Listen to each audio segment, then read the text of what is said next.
మన ప్రభువును రక్షకుడైన యేసుక్రీస్తు ఘనమైన మహోన్నతమైన సర్వశక్తి కలిగిన పుణ్యనామంలో ఈ సువార్త స్వస్థత సభల మొదటి రాత్రి సకాలంలో సన్నిధిలో సమకూర్చబడిన దేవుని ప్రియులందరికీ హోసన్నా మినిస్ట్రీస్ తరఫున మీకు అందరికి వందనాలు.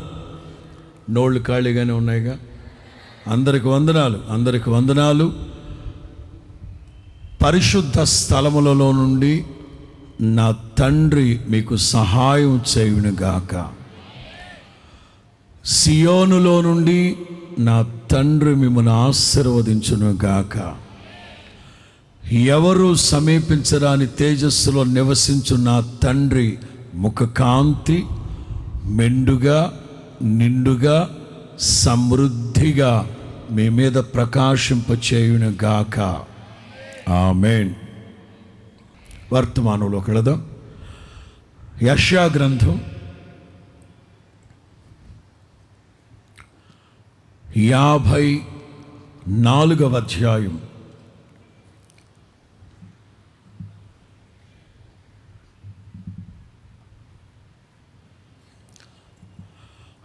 యెషయా గ్రంథం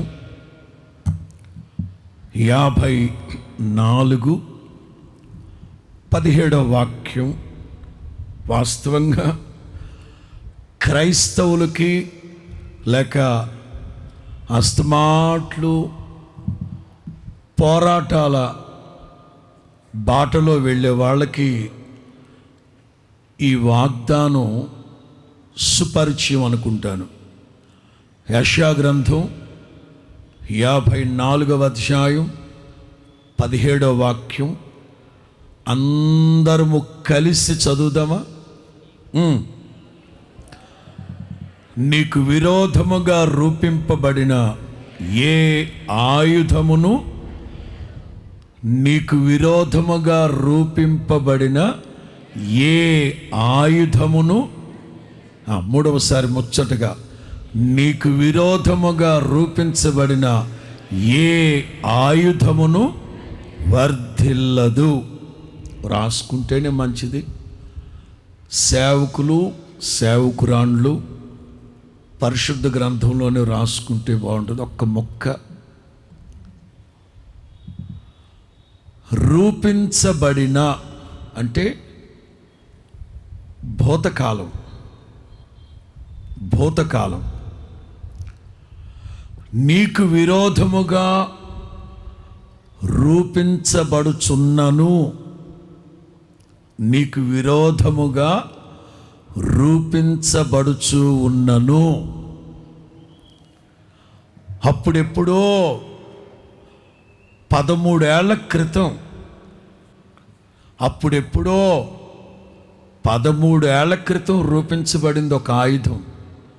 మరలా ఇప్పుడు క్రొత్తగా మరలా రీస్టార్ట్ అయింది. అందుకే ఆ మధ్య పాటలో రాసుకున్నాను, అలు పెరుగని పోరాటాలే ఊహించని ఉప్పెనలై నన్ను నిలువనీయని వేళలో. అలు పెరగని ఈ వెధవ పోరాటాలు ఉన్నాయే, వాటికి అలుపు సొలుపు ఏమి ఉండదు. మనం అలసిపోయి ఓ చెట్టు కింద కూర్చొని నా వల్ల కాదబ్బా అన్నా సరే, రా రా రా రా యుద్ధరంగంలోకి రా అని లాగుతాయి. ఈ శ్రమలు పోరాటాలు అనేవి మనకు కంటి మీద కొనుకు లేకుండా, ఒంట్లో ఆరోగ్యం లేకుండా, నిలకడగా నిలబడినివ్వకుండా, కుదురుగా కూర్చొనివ్వకుండా తరుముతూనే ఉంటాయి, తరుముతూనే ఉంటాయి, తరుముతూనే ఉంటాయి. ఏప్రిల్ 23వ తారీఖున, ఏప్రిల్ 23వ తారీఖున మచిలీపట్నం సహవాస సభల్లో చెప్పాను నేను. నిజమైన అపూర్వమైన కార్యములు జరిగించుటకు పెరాజీము కొండ మీద లేచినట్లు ఆయన లేస్తారని చెప్తూ 16 ఏళ్ల వయసులో దావీదుని అభిషేకించారు శామ్యూయేల్. కానీ ఆ రోజుల్లో ఫిలిస్తీయులతో దావీదు యుద్ధం చేయడం, అంటే గొలియాతుతో యుద్ధం చేయడం, నాటి నుండి ఫిలిస్తీయులందరూ దావీదు మీద ఒంటి కాలుతో లేచిన పరిస్థితి.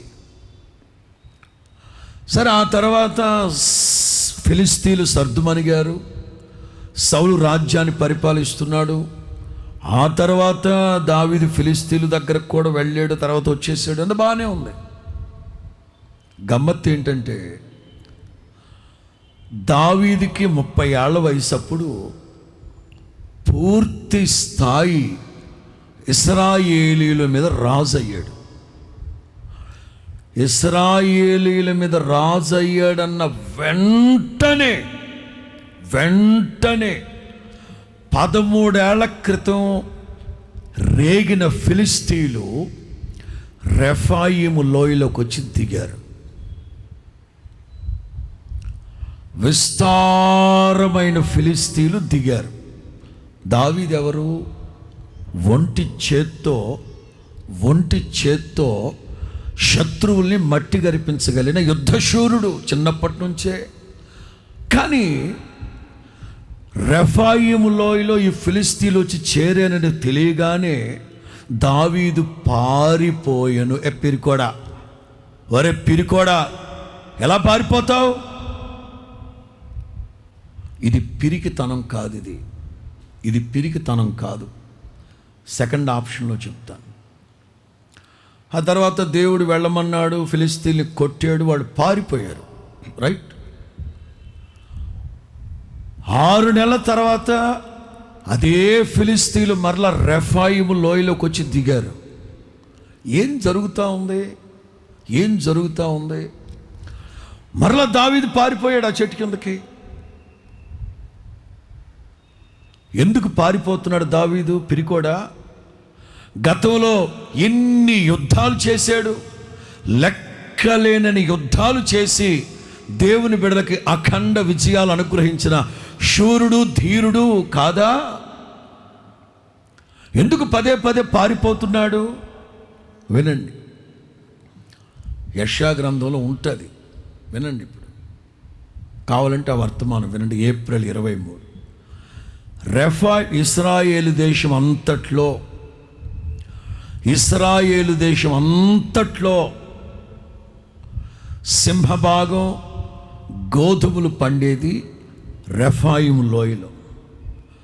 విస్తారమైన గోధుమలు పండేది రెఫాయిము లోయలో. ఫిలిస్తీన్లు వచ్చి అక్కడ దిగిన వెంటనే ఎందుకు దావీదు పారిపోతున్నాడు? చేతకంతనం అది కాదు. క్రొత్తగా రాజయ్యాడు. రాజధాని లేని దేశానికి రాజయ్యాడు. సౌలున్నంత కాలం రాజధానిని కట్టకుండా వెచ్చలివిడిగా ఎగేసుకు తిరిగాడు, పనికిమాలినోడు తిరిగాడు. ఇప్పుడు దావీదు రాజు అయ్యాడు. ఒక రాజధానిని కడదామని అనుకుంటే శత్రువులు వచ్చి పడ్డారు. క్రొత్తగా ఛార్జీ షీట్ తీసుకున్నాడు. ఇప్పుడు ప్రజలకి ప్రభుత్వం యొక్క బాధ్యత ఏమిటి? ప్రజలకి ఖానా, పీనా, కప్పడా, ఇంటినేమంటారు హిందీలో? గరు కాదా అమ్మా? దరిద్రమా? కప్పడా, ఖానా, రోటీ, మక్కానా, అది గరీబీ హటావో భాయ్ और బహనో, గరీబీ హటావో, అన్ని సొల్లు మాటలు తప్ప. ప్రభుత్వం యొక్క బాధ్యత ఏమిటి? గూడు లేకపోయినా బో పెట్టాలి ప్రజలకి. ఇప్పుడు దావీదు అస్తమాట్లు పారిపోవడానికి కారణం ఏంటో తెలుసా? ఏమాత్రం దావీదు కాలు దువ్వాడా ఈ ఫిలిస్తీన్లు ఏం చేస్తారు? గోధుమ చాలని తగలబెట్టేస్తారు. అప్పుడు దేశంలో బువ్వ, అప్పుడు దావీదుకి ప్రజలు విరోధంగా లేస్తారు. అందుకే అస్తమాట్లు దావీదు పారిపోయి అక్కడ కూర్చొని ప్రణాళికలు రూపిస్తూ ఉండేవాడు. గమనించండి, దావీదైనా అలసిపోతున్నాడేమో కానీ ఈ ఫిలిస్తీన్లు మాత్రం సిగ్గు శరం లేని మంద, అస్తమాట్లు దేవుని ప్రజల మీద ఎగేసుకొస్తానే ఉంటారు. అలాగే పోరాటాలు కూడా. మీరు ఇక్కడ కూర్చున్న వాళ్ళే కానీ, ప్రత్యక్ష ప్రసారంలో చూస్తూ ఉన్న వాళ్ళే కానీ, నాకు గతంలో ఏ పోరాటాలు లేవండి, ఇప్పుడు ఏవీ లేవండి, రాబోయే రోజుల్లో ఏ పోరాటాలు, ఏ శత్రువులు, ఏ విరోధం రూపి ఆయుధాలు ఏవి లేవండి. నేను ఆల్ హ్యాపీ అనేవాళ్ళు చేయి పైకి ఎత్తండి, బొకే ఇచ్చి దండేస్తాను మీకు. అది అందరికీ పోరాటాలు ఉన్నాయి, విరోధాలు ఉన్నాయి, శత్రువులు ఉన్నారు, శ్రమలు ఉన్నాయి. వీటన్నింటి వెనక ఉన్నది ఒక్కడే, సాతాను. నీకు విరోధముగా రూపించబడుచున్నను ఏ ఆయుధము వర్ధిల్లదు. ఎన్నోసార్లు చెప్పాను, ఆదికాండం నుంచి ప్రకటన గ్రంథం వరకు 1260 వాగ్దానాలు ఉన్నాయి. ఎన్ని వాగ్దానాలు? 1260 వాగ్దానాలు. ఇవి ఆడలేడీస్కి ఒక 500, మగజాతి ఆనిముత్యాలకు ఒక 500, ఈ పిల్ల బ్యాచ్ ఉందే వాళ్ళకు ఒక 260. అట్లేం లేదే. కొరింథీయులకు రాసిన 2వ పత్రిక 1వ అధ్యాయం 20వ వాక్యం, 2 Corinthians chapter 1 verse 20. దేవుని వాగ్దానములు ఎన్ని? అప్పటికింకా లెక్క పెట్టల. ఎన్నైనను అంటే 1260. దేవుని వాగ్దానములు ఎన్ని అయినను అన్నీయు క్రీస్తునందు అవునన్నట్లుగానే ఉన్నవి గనుక మన ద్వారా దేవునికి మహిమ కలుగుటకై అవి ఆయన వలన నిశ్చయములై, వాగ్దానములు అవునని ఆమేనని మన కొరకు వ్రాయబడి ఉన్నాయి. అవి నిశ్చయములై ఉన్నాయి. స్తోత్రం చెప్పు గట్టిగా. నమ్మినోళ్ళు కుడి చేతిని పైకెత్తి, నమ్మినోళ్ళు అందరూ కుడి చేతిని పైకెత్తి ఒక్క 3 సార్లు చెప్పాను కదా నిన్న ఆదివారం, 3 సార్లు ఏదైనా పలికితే అది కన్ఫామ్. పరిశుద్ధుడు పరిశుద్ధుడు పరిశుద్ధుడు కన్ఫామ్. నీవు నన్ను ప్రేమిస్తున్నావా కన్ఫామ్. ఆమేన్ ఆమేన్ ఆమేన్. ఇంకా 2 చేతులు ఎత్తేయండి. ఎందుకు? 3 సార్లు హల్లెలూయా హల్లెలూయా. నీకు విరోధముగా రూపించబడుచు ఉన్న ఏ ఆయుధమును వర్ధిల్లదు. దైవ జనాంగమా,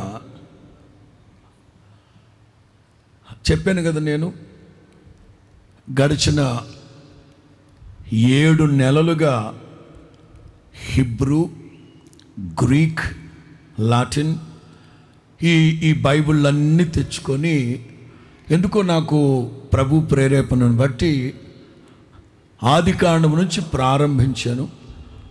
వర్తమానానికి కావలసిన కొన్ని మాటలు హిబ్రూలో నుంచి, గ్రీకులో నుంచి నేను బయటకు తీసుకొని క్రైస్తవ సమాజానికి లోతైన వర్తమానాలు అందించాలన్న ఒక ప్రణాళికతో ఈ దిశగా ముందుకి వెళుతూ ఉన్నాను. ఆ దిశగా నేను చదువుతున్నప్పుడు నాకు ఎందుకో అనిపించింది, నీకు విరోధముగా రూపించబడిన ఏ ఆయుధమును, ఆయుధం అంటే గొడ్డలి, గడ్డ పలుగు, పార, ఈటె, బళ్ళెము, ఖడ్గము, పిడిబాకు, ఇవా అని మనం అనుకుంటాం. నేను మరలా మీకు చెప్తున్నాను, పరిశుద్ధ గ్రంథాలు తర్జుమా చేసే సమయానికి మిగతా భాషల సంగతి ప్రక్కన పెట్టండి, భారతీయ భాషలు అప్పట్లో తర్జుమా చేసేటప్పుడు హెబ్రీ భాష గ్రీకు భాష మీద ఉన్న పట్టు తక్కువ గనక, మన బైబిల్లో ఏముంది, నీతిమంతులు ఖర్జూర వృక్షము వలె, మంచి మాట ఖర్జూర వృక్షము. కానీ తమిళ్ బైబిల్లో ఏముంటుందో తెలుసా, నీతిమంతులు తాటి చెట్టు వలె వర్ధిల్లుతారంట. ఎందుకు? ఎవడరావాడు కళ్ళు తాగుదామని, ఎవడరావాడు తాటి కళ్ళు? అసలు తాటి చెట్టు ఏంటి అంటే, అప్పట్లో తమిళ్ వాళ్ళకి ఆ భాష మీద ఉన్న పట్టు అంతే. అప్పట్లో మనకు కాస్త ఎక్కువ ఉంది అనుకోవాలి. కన్నడ అద్భుతంగా ఉంటాయి కొన్ని మాటలు. అందుకే నేనేంటంటే ఇక భవిష్యత్తులో ఇట్లా ఒరిజినల్ అందులోంచి తీద్దామన్న ఉద్దేశం తీస్తూ వచ్చాను. నీకు విరోధముగా రూపించబడిన ఏ ఆయుధము, హెబ్రీ భాషలో ఉన్న మాటని నేను ఇంగ్లీష్లో స్పెల్లింగ్ చెప్తాను, రాసుకోండి.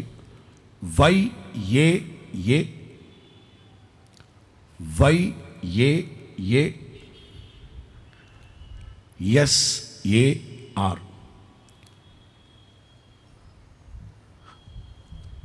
ప్రొనౌన్సియేషన్లో యాజర్ అంటారు, కాకపోతే మధ్యలో టీ ఒకటి ఉంటుంది.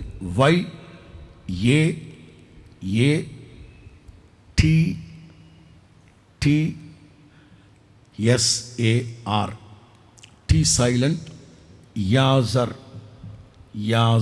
అని ఉంటుంది. నీకు విరోధముగా రూపించబడిన, ఒకప్పుడు రూపించబడింది, రూపించబడుచు ఉన్నను, ఒకవేళ రూపించబడబోతూ ఉందేమో, ఒకవేళ రూపించబడుతూ ఉందేమో. అందుకే ముందస్తుగా ఈ సభల మొదటి రాత్రి పరిశుద్ధాత్ముడు ఆయన ప్రజలను ఉద్దేశించి మాట్లాడుతున్నారు. అది వర్ధిల్లదు. ఆ క్షణాన మీకు మనస్సు చివుక్కుమనొచ్చు, మీరు బాధపడచ్చు. కానీ లాంగ్ స్టాండింగ్లో అది మీకు ఆశీర్వాదముగా దేవుడు మార్చునుగాక, దీవెనకరంగా మార్చునుగాక, మేలుకరంగా మార్చునుగాక. హిబ్రూ భాషలో నీకు విరోధముగా రూపించబడుచు ఉన్న ఏ ఆయుధము అనే చోట పైన ఒక చిన్న కోడ్ ఇచ్చుంటారు, H335 అని ఉంటుంది. మీరు స్ట్రాంగ్స్ డిక్షనరీ, మనకందరికీ తెలిసింది ఆక్స్ఫర్డ్ డిక్షనరీ మనకు తెలుసు. నేను మొన్న కెనడా వెళ్ళినప్పుడు కొంచెం పాతది దొరికితే తీసుకొచ్చుకున్నాను, స్ట్రాంగ్స్ డిక్షనరీ. అందులో ఆ స్ట్రాంగ్స్ డిక్షనరీ హెబ్రీ భాషకి అటాచ్మెంట్ అయి ఉంటుంది, స్పిరిచువల్ మీనింగ్స్ అని ఉంటుంది. అందులో H335 అంటే ఆయుధం అంటే 6 అర్థాలు ఉన్నాయి. ఎన్ని అర్థాలు? 6 అర్థాలు ఉన్నాయి. ఈ 6 అర్థాలు ఒక్కొక్క అర్థానికి ఒక్కొక్క బైబిల్ గ్రంథంలో ఉన్న ఒక్కొక్క చరిత్రని కోట్ చేస్తూ క్లుప్తంగానే నేను ముగిస్తాను. ఆ తదుపరి ఒక్క 10 నిమిషాలు మీకు ఒక సమయాన్ని కేటాయిద్దాం. ఏదైతే ఈ కోణంలో మీరు ఇబ్బంది పడుతూ ఉన్నారో ప్రార్థన చేసుకోండి. ఖచ్చితంగా మీ యొక్క నీతి యథార్థతకు తగ్గట్లుగా నా తండ్రి గొప్ప కార్యాలు, ఘనకార్యాలు, భీకర కార్యాలు, అపూర్వమైన ఆశ్చర్య కార్యాలు మీ పట్ల జరిగించునుగాక. నమ్మినోళ్ళు 3 సార్లు పలకండి, అప్పుడే కన్ఫామ్ సబ్జెక్టు. మిమ్మల్ని ఇక్కడ ఎవ్వరు ఆటంకపరిచేవాళ్ళు లేరు. మందే గ్రౌండ్, మందే ఎవరిది? స్తోత్రం చెప్పు గట్టిగా. రైట్. మొదటి మాట to form of human activity. మొదటి మాట to form of human activity.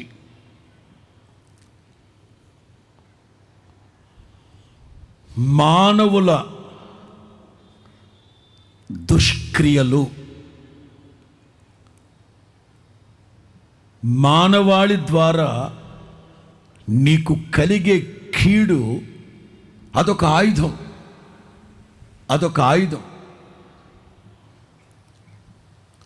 To form of human activity. దీని గురించి నేను వర్తమానం సిద్ధపరచాలనుకున్నప్పుడే జస్ట్ స్ట్రాంగ్స్ డిక్షనరీలో ఈ టైటిల్స్ మాత్రమే ఉంటాయి. వర్తమానం అంతా సేవకుడు సిద్ధపరచుకోవడమే. నేటి దినాల్లో ఆర్టిఫిషియల్ ఇంటెలిజెన్సీ మీదకి వెళ్ళిపోయింది ప్రపంచం అంతా. ఈ మధ్య పాస్టర్లు కూడా అట్లాగే తయారయ్యారు. నేను ఆ మధ్య క్రిస్మస్ మీటింగ్కి వెళితే ఒక దైవజనుడు నా ప్రక్కన కూర్చొని నన్ను అడిగాడు, మీరు దేని గురించి మాట్లాడుతున్నారు అని. నేను అన్నాను, సామ్రాణి బోళము గురించి మాట్లాడదాం అనుకుంటున్నాను అన్నాను. అయితే నేను బంగారు గురించి మాట్లాడినా అన్నాడు. అది నీ ఇష్టం, ఓకే అన్నాడు. నా ముందే ఏఐ ఆన్ చేశాడు, ఏదో క్రియేట్ చేసుకున్నాడు. అలవాట్లో పొరపాటు ఏంటో తెలుసా?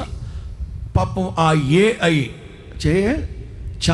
చాట్ అమ్మా అది పెట్టాడు.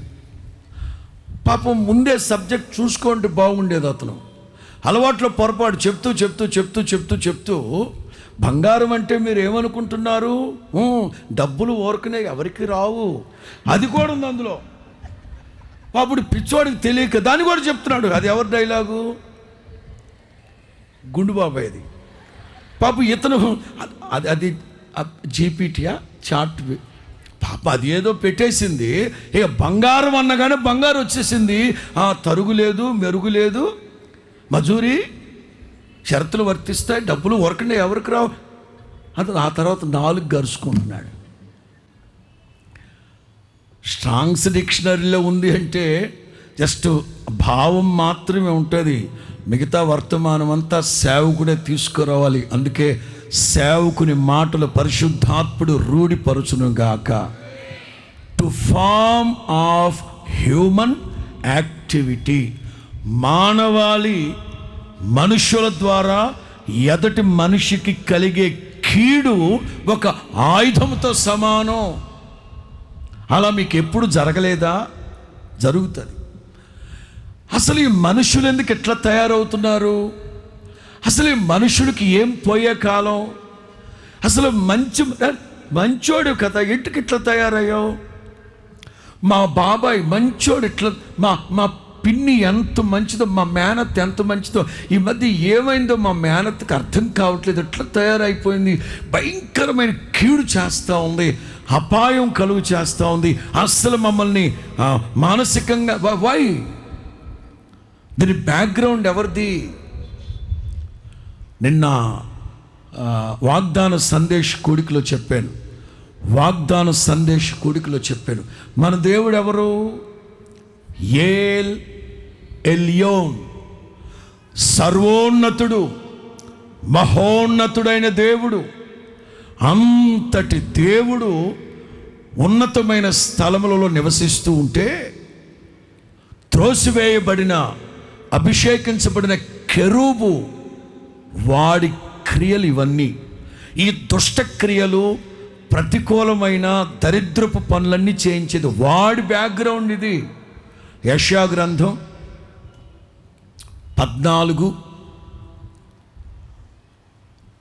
13-14. యెషయా గ్రంథం 14వ అధ్యాయం 13-14. ఎక్కడికి? నీ స్థాయి ఏమిటో నీకు తెలియట్లేదురా దొంగ సచ్చినోడా? ఒరే సాతానుగా, నీ స్థాయి ఏమిటో నీకు అర్థం కావట్లేదా? ఏమంటాడు? నేను ఆకాశానికి ఎక్కి వెళ్తాను,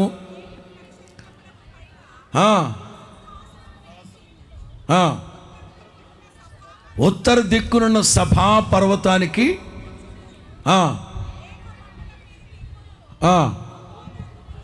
మహోన్నతునికి సమానముగా మనం ఆరాధిస్తూ ఉన్న దేవుడు ఏల్ గాడోల్. ఏల్ గాడోల్, ఏల్ గాడోల్ అంటే అర్థం ఏంటి తెలుసా? గొప్ప దేవుడా, గొప్ప గొప్ప దేవుడా, ఏల్ గాడోల్. మన దేవుడు మహోన్నతుడు, సర్వోన్నతమైన స్థలములలో నివసించు దేవుడు ఆయన. ఈ సాతానుగాడు వాడి స్థాయి మర్చిపోయి అక్కడికి ఎక్కుతాను, ఎక్కడికి ఎక్కుతాను, అదిగో ఆయనకి ధీటుగా నా సింహాసనాన్ని వేసుకుంటాను, మహోన్నతునికి సమానంగా నన్ను ఎంచుకుంటాను అన్నాడు. ఒక్క తన్ను దన్నాడు దేవుడు. ఫుట్బాల్లో కూడా అన్ని తన్నులు దన్నరేమో, ఒక్క తన్ను దంతే దెబ్బకి తల్ల కిందులకు వచ్చి పడ్డాడు దొంగ సచ్చినోడు. ఎవరాడు? మీకు బాగా పరిచయం అనుకుంటున్నాడు. ఎవరాడు? ఒక్క తన్ను దంతే వాడు వచ్చి పడిపోయాడు. పడ్డ దగ్గర నుంచి వాడు లేటెస్ట్గా కరోనా తర్వాత ఇట్లాంటివి చేస్తున్నాడు అనుకున్నావా? No no no no no. రెండవ ప్రపంచ యుద్ధం తర్వాత చేస్తున్నాడు అనుకుందామా? No no no no no no. 2000 సంవత్సరాల క్రితం యేసు ప్రభు పుట్టిన నాటు నుండి చేస్తున్నాడు అందామా? No no no no no no. దావీదు, అబ్రహాము, నో నో నో. ఏదేను తోటలో ఆదాము హవ్వలని చెడగొట్టడంతో ప్రారంభమైంది వాడి ప్రక్రియ. నాట నుండి మనుషులు మంచోళ్లే, వాడి ప్రభావం. ఈ రాత్రి ప్రభు చెప్తున్నారు, నీకు విరోధముగా బడుచున్నను, ఇక మీదట బడబోతున్నా సరే ఏ ఆయుధము, మొదటి మాట మనుష్యుల యొక్క మానవాళి, ఈ మనుష్య జాతి వలన నీకు కీడు కానీ అపాయము కానీ జరగకుండా కాపాడబడమే వాళ్ళు వర్ధిల్లకపోవడం. ఇప్పుడు నేను చెప్తాను, ఒకే ఒక వ్యక్తి మీరు గుర్తుపెట్టుకోండి. ఆ తర్వాత పాయింట్ వైజ్గా వెళ్ళేటప్పుడు ఈ సంఖ్య పెరిగిపోతూ ఉంటుంది. హామాను అనేవాడు మొర్దెకైకి విరోధంగా లేచాడు. హామాను అనేవాడు ఫస్ట్ ఆఫ్ ఆల్ ఒక వ్యక్తి ఇంకొక వ్యక్తికి పర్సనల్ టార్గెట్ చేసి విరోధంగా లేవడం, ఒక వ్యక్తి ఇంకొక వ్యక్తికి కీడు కలుగు చేయడం, అనగదొక్కేయాలనుకోవడం, శాంతం ఆ వ్యక్తి జీవితాన్ని, కుటుంబాన్ని సర్వనాశనం చేయాలనుకోవడం, ఇదొక ఆయుధం. ఇప్పుడు మీరు గమనించండి, నీకు విరోధంగా లేచిన వ్యక్తి సాధారణమైన వాడు కాదు. నీకు విరోధంగా లేచిన వ్యక్తి ఓ ఉన్నతమైన అధికారి, లేక ప్రజాప్రతినిధి, లేక పలుకుబడి కలిగిన వాడు, లేక ఇంకా మన భాషలో చెప్పాలంటే నువ్వేమో సాదా సీదా కులగోత్రాల్లో పుట్టేవేమో. నీకు విరోధంగా లేచినోడు అగ్రమతం అంటారా, ఉంటాయిగా కొన్ని మతాలు, అది ఎక్కినోడు కావచ్చు. మొర్దెకై ఓ సాధారణమైన ఓ చిన్న స్థాయి వ్యక్తి. ఈ చిన్న స్థాయి వ్యక్తికి విరోధంగా హామాను అనేవాడు లేవడమే హ్యూమన్ యాక్టివిటీ. అదొక ఆయుధంతో సమానం. ఎంత ఉవ్వెత్తున లెగిసాడు అంటే ఏ విధం చేతనైనా మొర్దెకైని చంపడం, మొర్దెకైని లేపేయడం నాకు ఎంత భాగ్యం. ఆఫ్టర్ ఆల్ వాడు అనే స్థాయికి లేచాడు. కానీ మన దేవుడు ఎవరో తెలుసా? మన దేవుడు ఎవరో తెలుసా? ఏల్ గాడోల్. నీకు విరోధంగా లేచిన వాడు గొప్పోడు కావచ్చు, మన దేవుడు సర్వశక్తి కలిగిన వాడు.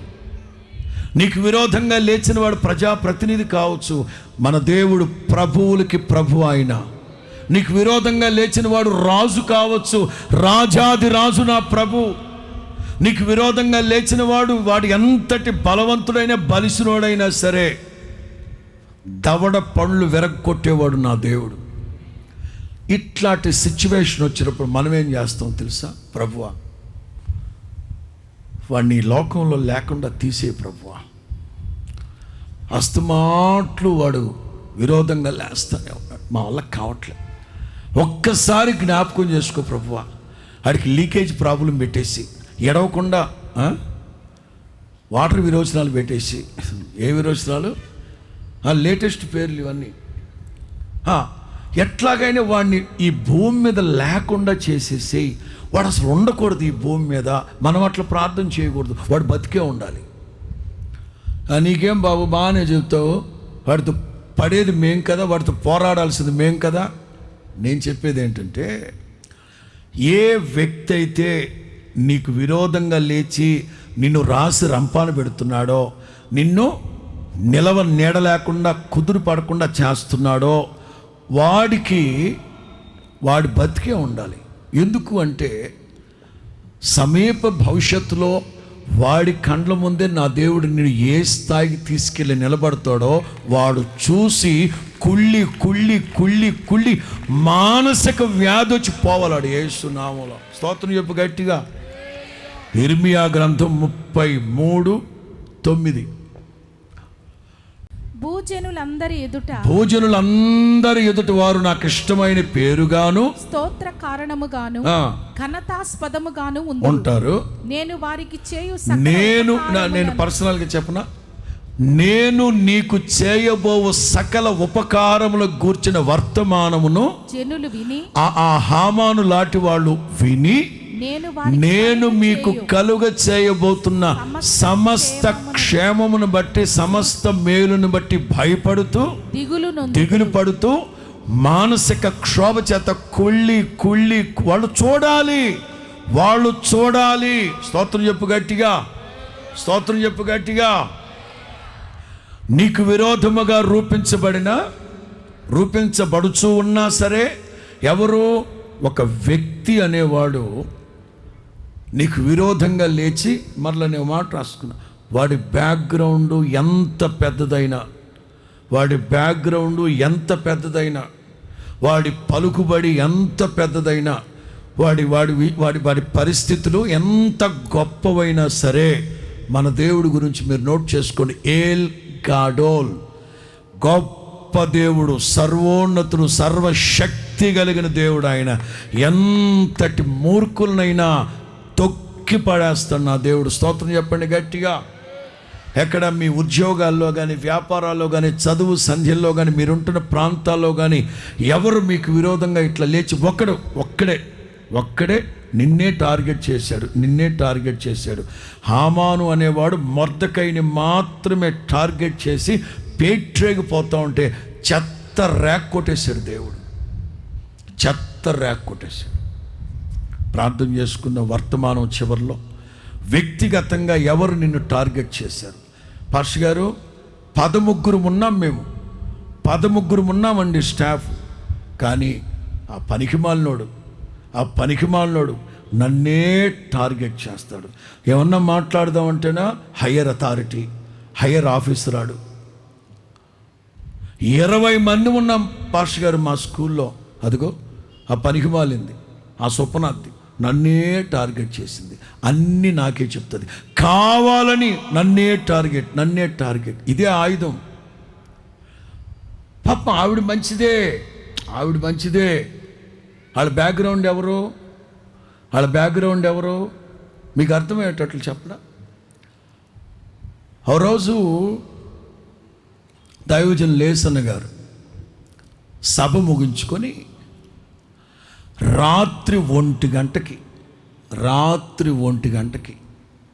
ట్రైన్ ఎక్కి చెన్నై వెళ్ళాలి. రాత్రి 1 గంటకి విజయవాడలో రైల్వే స్టేషన్కి వెళ్ళి ట్రైన్ ఎక్కారు. ట్రైన్ ఎక్కి సర్దుకుంటున్నాడు, సూట్ కేసు కింద పెట్టాడు, బెడ్షీట్ వేసుకొని పడుకుందామని అనుకుంటున్న అంతలో 3వ బెర్త్లో ఉన్న ఒక అతను హడావిడిగా ఉలిక్కిపడి లెగిసి అయ్యో అనుకుంటున్నాడంట. ఇట్లాగే బయటికి పాప యేసన్న గారు కూర్చొని ఏమైందో పాపం అతనికి ఏమైందో కంగారు పడుతున్నాడు, ఎంతో ఆందోళన చెందుతున్నాడు, ఏంటో పాపం అనుకుంటున్నారట. పైనుంచి దిగడానికి ఉంటాయా గమని దూకేశాడంట కిందకి. దూకేసి సూట్ కేసు బయటకు తీసి నెతికాడట, ఇంకో సూట్ కేసు తీసి నెతికాడట. ఆడి బ్యాగులు ఎతుకుతూ పాపం ఏదో ఫైల్ మర్చిపోయినట్టున్నాడు, ఏదో ప్రాముఖ్యమైనది ఏదో మర్చిపోయినట్టున్నాడు. పాపం రేపు చెన్నైలో ఇబ్బంది పడతాడేమో పాపం. అడిగారట యేసన్న గారు, ఏమండి ఏదో నెతుకుతున్నారు, ఏమైందంటే అవునండి మీరుండండి నెతుకుతున్నాడు. పాప యేసన్న గారు, ప్రభువా స్తోత్రం, అతను ఏదో నెతుకుతున్నాడు ప్రభువా, అతను ఆందోళన చెందుతూ కలవరపడకూడదు ప్రభువా, దొరకాలి ప్రభువా, అతనికి దొరకాలి ప్రభువా, దొరికింది. ఏంటది? సిగరెట్. మొత్తం మీద బ్యాగులో సిగరెట్ తీసి అక్కడ కూర్చొని నోట్లో పెట్టుకొని ముట్టించుకున్నాడంట అంటున్నాడట. మాస్టరు ఎంతసేపు మీరు నెతికింది అదేనా అంటే, ఇదే. నా కర్మ, నేను ఎంతసేపు దాని కోసం ప్రార్థన చేశాను. పెట్టుకున్నాడట, 2 దమ్ములు లాగాడట. లాగి అంటాడు, వామ్మయ్య ట్రైన్ తగలబెట్టేటట్టున్నాడు రా వీడు అనుకుంటున్నాడంట ఆయన. అప్పుడు యేసన్న గారికి అనిపించిందట, పాప వీడు మంచోడే. 1 గంటప్పుడు సాతాను గడొచ్చి,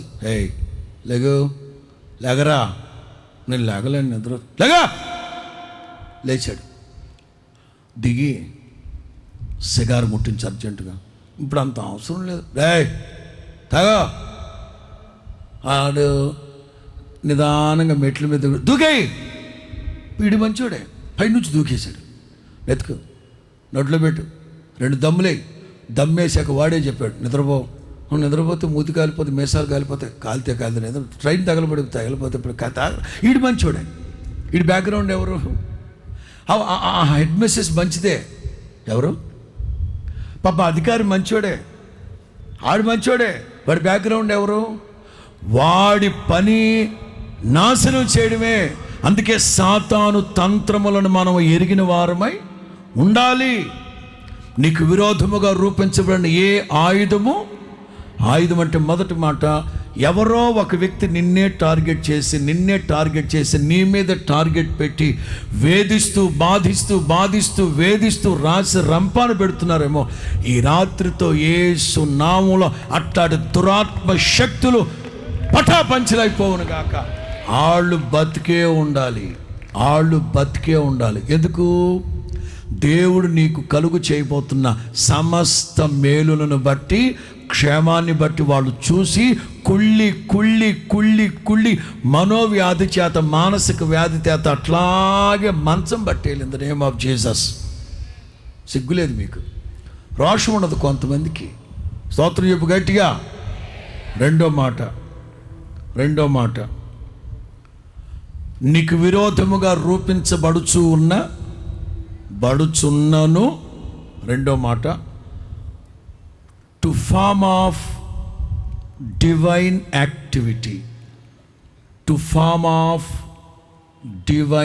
యాక్టివిటీ. ఇట్లా రాసుకోండి తెలుగులో. నీ ఆరాధ్య దైవమైన నీ దేవుడే నీకు విరోధంగా లేవడం. నీ ఆరాధ్య దైవమైన నీ దేవుడే నీకు విరోధంగా లేవడం. To form of divine activity.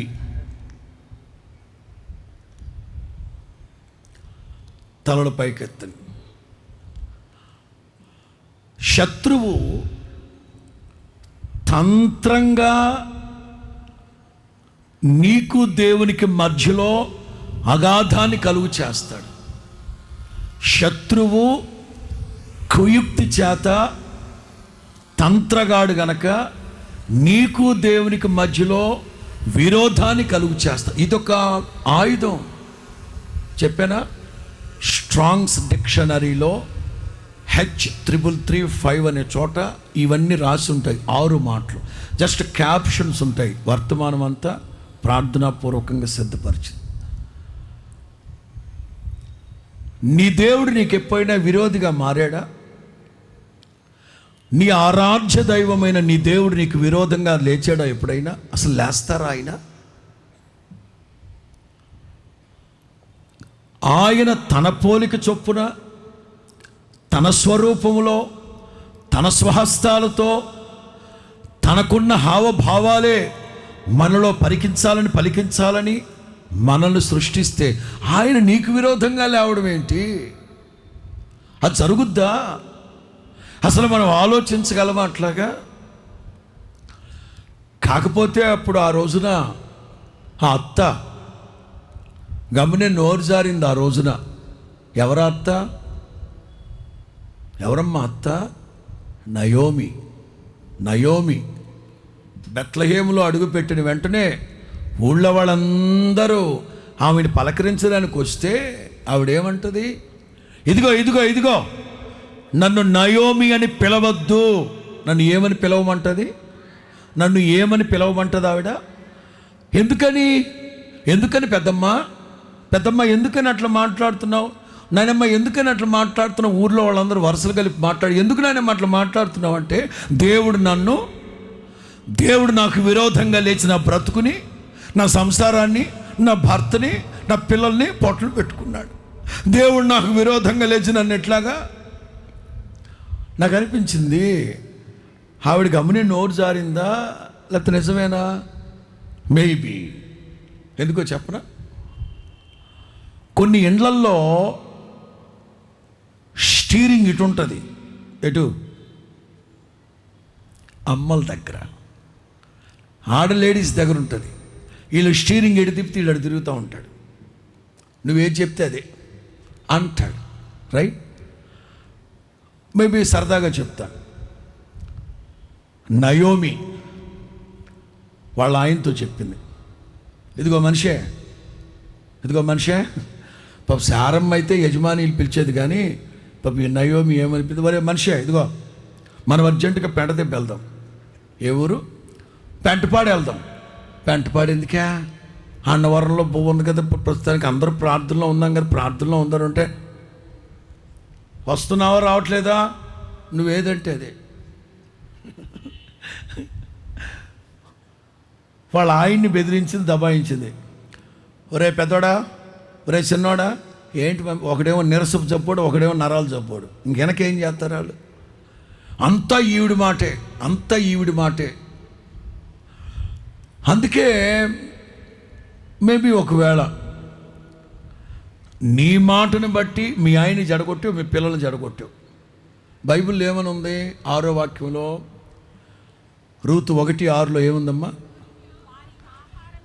వారికి ఆహారం ఇచ్చుటకు యెహోవా తన జనులను దర్శించెనని. బెత్లెహేములో ఉన్న వాళ్ళందరూ ఏమని ప్రార్థన చేస్తున్నారు? కరువులో వారిని సజీవులుగా కాపాడుతానన్నావు కదా ప్రభువా, మీ మీరు ఎందుకు కాఠిన్యాన్ని చూపుతున్నారు? కరుణామూర్తిగా దిగొచ్చి మబ్బు వెటు బాబా అని ప్రార్థన చేస్తున్నారు. బెత్లెహేములో వాళ్ళందరూ అక్కడే ఉన్నారు. ఈ మొక్కటే సావు తెలివి భర్తను దబాయించింది, పిల్లలను బెదిరించింది, ఏకంగా వీళ్ళందరినీ బెదిరేసి అట్టుకెళ్ళిపోయింది పెంటపాడుకి. ఊళ్ళో వాళ్ళందరూ అక్కడే ఉన్నారు. నీ ఆరాధ్య దైవమైన నీ దేవుడు నీకు విరోధంగా లేస్తాడా? నీకు కీడు కలుగు చేస్తాడా? ఇదిగో ఆనవాళ్ళు లేవా బైబిల్లో? ఎందుకు లేస్తారు దేవుడు? ఇప్పుడు చెప్పింది నేను సరదాగా చెప్పాను కదా, వర్తమానంలోకి వెళ్తాం. దేవుని పేరు పెట్టబడిన ఇశ్రాయేలీలు 40 సంవత్సరాల సుదీర్ఘ ప్రయాణం సాగుతూ ఉంది. గమ్మత్తు చెప్తున్నా, ఓటమి అనేది లేకుండా ఓటమి అనేది లేకుండా విజయోత్సవాల బాటలో సాగుతున్నారు. ఎర్ర సముద్రం దాటిన తర్వాత మొట్టమొదటిగా వాళ్ళకు ఎదురైన శత్రువు అమాలేకీయులు. ఆ రోజునే వాళ్ళు పాట పాడుకున్నారు, యెహోవా నిస్సి, జెహోవా నిస్సాయ్, యెహోవా నిస్సి. The Lord God is our victorious banner. The Lord God of Jehovah is our victorious banner. ఇంగ్లీష్లో అప్పట్లో ఇంగ్లీష్ వాడికి కూడా హెబ్రీ భాష మీద అంత పట్టు లేదేమో, అందుకే the Lord God of Jehovah is our victorious banner, ఆయనే మా జయధ్వజము అని పెట్టుకున్నాడు. కానీ హెబ్రీ భాషలో ఏముందో తెలుసా? దేవుడు తన ప్రజలకి జయాన్ని అనుగ్రహించి, జెండా ఒకటి ఉందా ఖాళీగా? నేను ఎత్తే మేమందరం జెండాలు.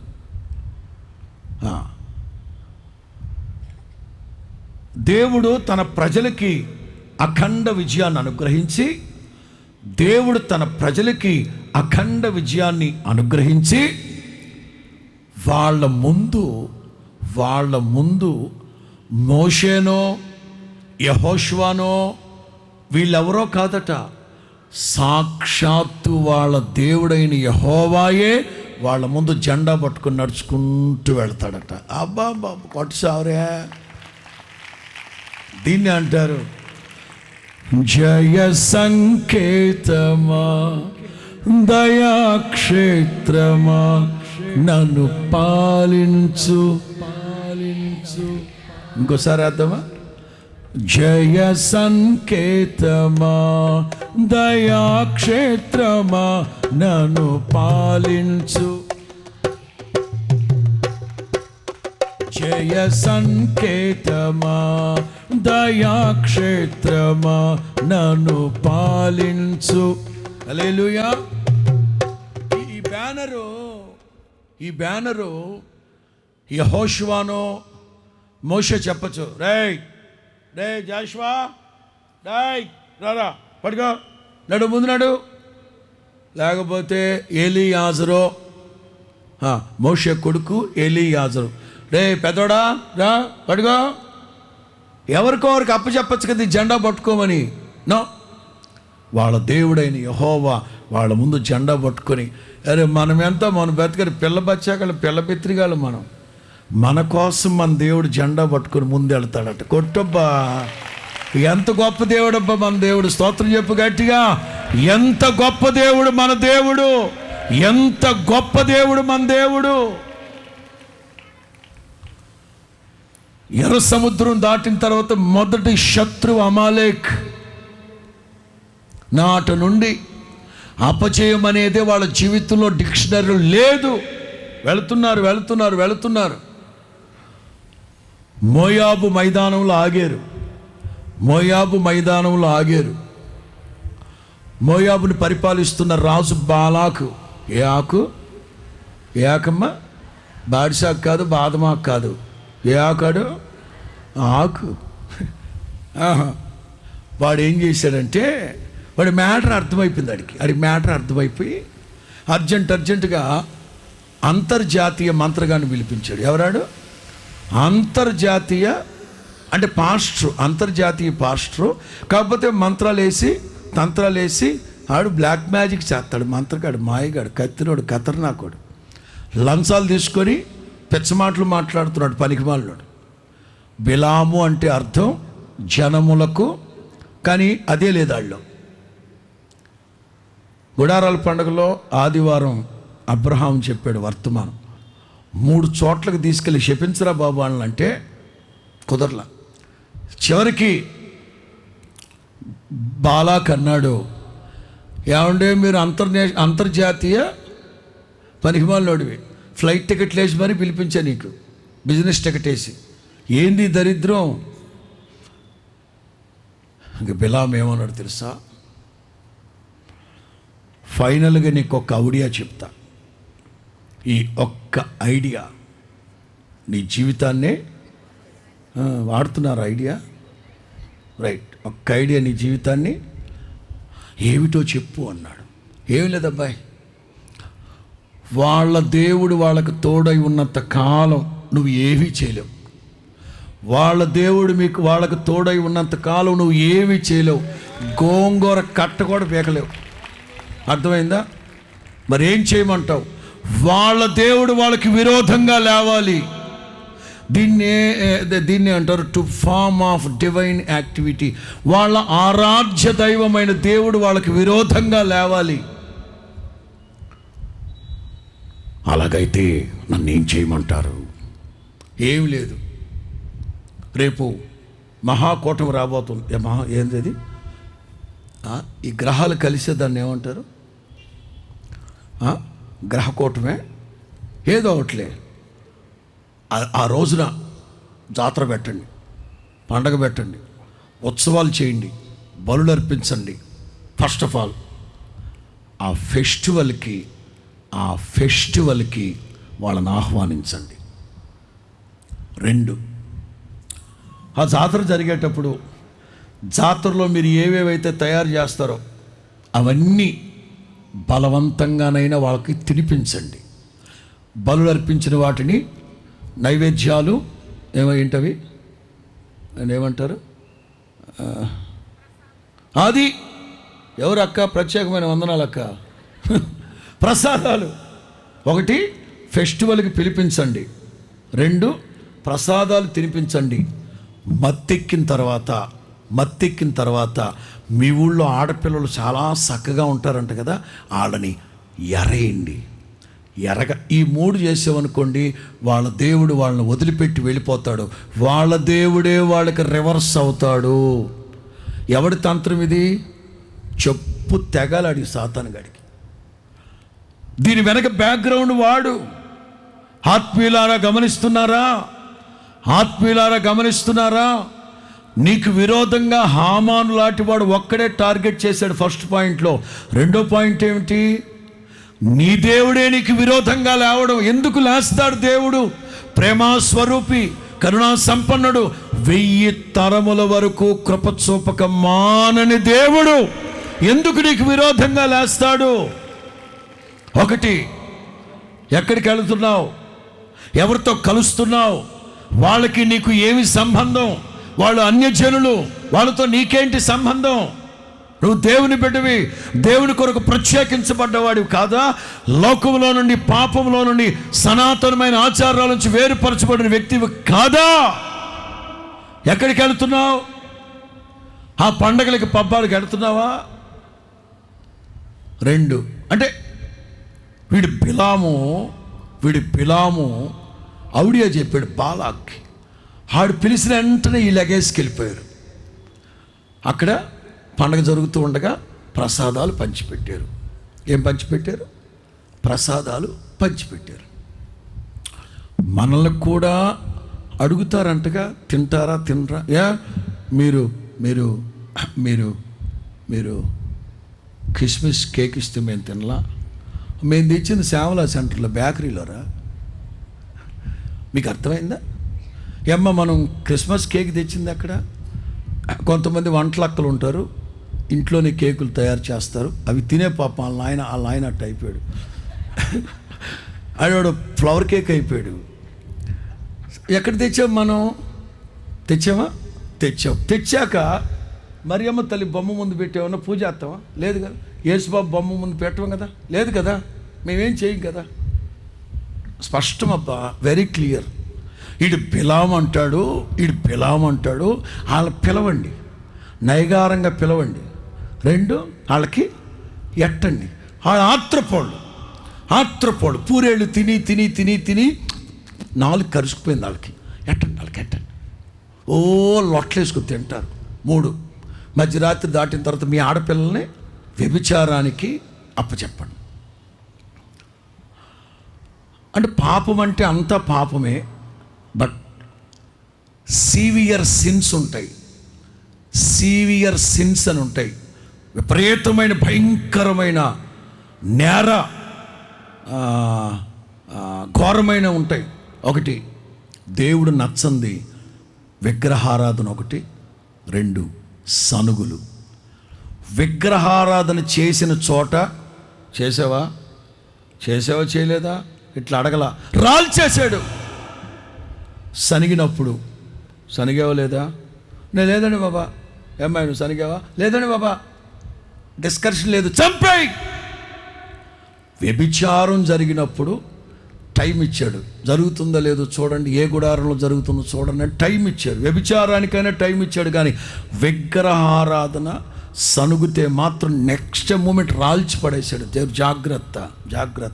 యోధా పత్రికలో ఉంటుంది, యేసు ప్రభు రాబోతున్నాడు, నాకు కిరీటం అట్టు రాబోతున్నాడు, నాకు జీతం తీసుకురాబోతున్నాడు, నాకు నీతి వస్త్రాలు తీసుకురాబోతున్నాడు, ఆ వస్త్రాలు తీసుకురాబోతున్నాడు, జీవవృక్ష ఫలాలు అట్టుకు రాబోతున్నాడు. బాబా, సిమిలర్ వే యోధా పత్రికలో ఉంటుంది. సనుగుతూ ఉన్న వాళ్ళకి తీర్పు తీర్చడానికి వస్తున్నాడట ఆయన. స్తోత్రం చెప్పు గట్టిగా. నీ దేవుడు నీకు విరోధంగా ఎందుకు లేస్తున్నాడు? ఎక్కడో దైవ విరుద్ధమైన కార్యాలు జరుగుతున్నాయి. విగ్రహం అంటే మరలా చేతులు జోడించి సభాముఖంగా చెప్తున్నాను. నేను ఏ విగ్రహాల గురించి ఎవరి గురించి మాట్లాడట్లేదు. ఆత్మీయులు హెచ్చరించేది ఏ విగ్రహం అంటే పిసినారితనం, లోభితనం, తిరుగుబాటు చేయడం. ఇవన్నీ విగ్రహాలతో పోల్చబడ్డాయి బైబిల్లో. అవి ఉన్నాయా నీ గుండెల్లో? దేవునికి ఇవ్వాల్సిన స్థానం ఇవ్వకుండా ఏది పడితే అది తినడం, ఆహారము కాని దాని కొరకు మీ రోకలు మీరు ఎలా ఖర్చు పెడుతున్నారు. మూడో మాట, దేవుడు నచ్చని కార్యాలు. అంటే రోత బ్రతుకుతున్నారా? దేవుడు నీకు విరోధంగా లేచి ఆ రోజున ఎంతమంది చచ్చిపోయారో మీకు తెలుసు. చదువుదాం. సంఖ్యాకాండం 31:16. ఇదిగో బిలాము మాటను బట్టి. సంఖ్యాకాండం 31:16. ఇదిగో బిలాము మాటను బట్టి పెయోరు విషయములో ఇశ్రాయేలీల చేత యెహోవా మీద తిరుగుబాటు చేయించిన వారు వీరు కారా? అందుచేత యెహోవా సమాజములో తెగులు పుట్టి ఉండెను కదా. ఆరాధ్య దైవం నీకు విరోధంగా ఎందుకు లేచాడు? ఇప్పుడు ఒక సలహా చెప్తాను, వినండి. పాస్టర్ గారు, మీరైతే చర్చిలో ఉంటారు, మేమైతే సొసైటీలో ఉంటాం, మాకు ఇవన్నీ తప్పదు. మేమైతే సొసైటీలో ఉంటాం, మరి మేము ఎక్కడ ఉన్నాం? స్పేస్లో ఉన్నామా? మేము ఎక్కడ స్పేస్లో తిరుగుతున్నామా? మేమైతే సొసైటీలో ఉన్నాం, మాకు ఇవన్నీ తప్పదు కదా. ఖచ్చితంగా స్నేహం చేయండి. నేను రాసుకున్న మాట, ఆత్మీయులైన మీకు హద్దు తెలిసుండాలి. ఎంత హద్దు వరకు మీరు వాళ్ళతో మింగిల్ అవ్వచ్చు, ఎంత పరిధి వరకు వాళ్ళతో సన్నిహితమైన సంబంధం కలిగి ఉంటారు, అంతవరకే. పెళ్ళికి పిలిచారా? వెళ్ళండి. వాళ్ళు ఏదైనా ఫంక్షన్ పెట్టి ఇంటికి పిలిచారా? వెళ్ళండి. హద్దు తెలిసుండాలి. ఎంతవరకు మరలా నేను కొత్తగా చెప్పచ్చులే, అయ్యగారు మీరు ఇట్లా అన్నారు, కానీ మరి అయ్యగారు అట్లా చెప్పాడుగా, ఈ అయ్యగారు అట్లా చెప్పాడుగా. ఎక్కడ చెప్పాడు? యూట్యూబ్లో చెప్పారు. పగిలిపోద్ది నీకు. అన్నిట్లో ఎందుకు ఏలెట్టావు? అయ్యగారు అటు చెప్పాడండి, ఈ అయ్యగారు అటు చెప్పారండి, ఆడు చెప్పింది ఈడు చెప్పింది విన్నావు. నేనేం చెప్పాను? పొరిగింటి పొల్లకూర రుచి అంట, ఆ తర్వాత పళ్ళు పులిసిపోతాయి, పుచ్చిపోతాయి. జాగ్రత్త. అనవసరం. నీవు ఆత్మీయుడువా కాదా? నీవు ఆత్మీయురాలువా కాదా? నీకంటూ ఒక హద్దు ఉండాలి. కలవండి, చదువుకోండి, వ్యాపారం చేయండి, ఫంక్షన్కి వెళ్ళండి, బట్ మీ హద్దు ఎక్కడ వరకు అక్కడ వరకే. సున్నితంగా తిరస్కరించి బయలుదేరి రావడమే. తెలియకుండా ప్రతిదానికి అయ్యగారా వెళ్ళమంటారా వద్దా? ఆ పాపంలో మమ్మల్ని చేయబెట్టమని మీకు తెలియట్లే. వెళ్ళమంటారా వద్దా నువ్వు అడుగుతున్నావు అంటే నీ మనస్సాక్షికి తెలుసు వెళ్ళకూడదని. ఆ తర్వాత జడ్జిమెంట్ జరిగేటప్పుడు దేవుడు అడుగుతారు, ఎందుకు వెళ్ళావమ్మా నువ్వు? నేను కాదండి బాబా, అయ్యగారు వెళ్ళమంటే అయ్యగారండి నేను వెళ్తానేటండి బాబా, నాకు వెళ్తాండి బాబా, నాకు ఏడు వెళ్తాండి బాబా. అయ్యగారికి అయ్యగారికి ఫోన్ చేసి అడిగాను బాబా, అయ్యగారు వెళ్ళమన్నారండి మమ్మల్ని లాగడానిక. నీవు ఆత్మీయుడు అయితే నీకు హద్దు తెలియాలి. బైబిల్ చదువు, బాగా బైబిల్ చదువు. దేవుడు వద్దన్నారు కదా, వాళ్ళు ఆ పని చేస్తేనే కదా సర్వనాశనమైంది అక్కడ. రెండో మాట, దేవుడు నీకు విరోధంగా లేచి నిన్ను కొట్టేంత వరకు తెచ్చుకోకూడదు. దేవునికి ప్రీతికరమైన భక్తి జీవితాన్ని చేస్తూ ముందుకు వెళ్ళాలి. స్తోత్రం చెప్పు గట్టిగా. మూడో మాట to form of original creation.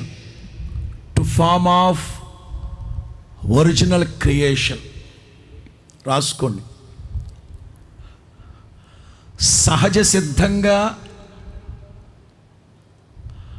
స్వభావ సిద్ధంగా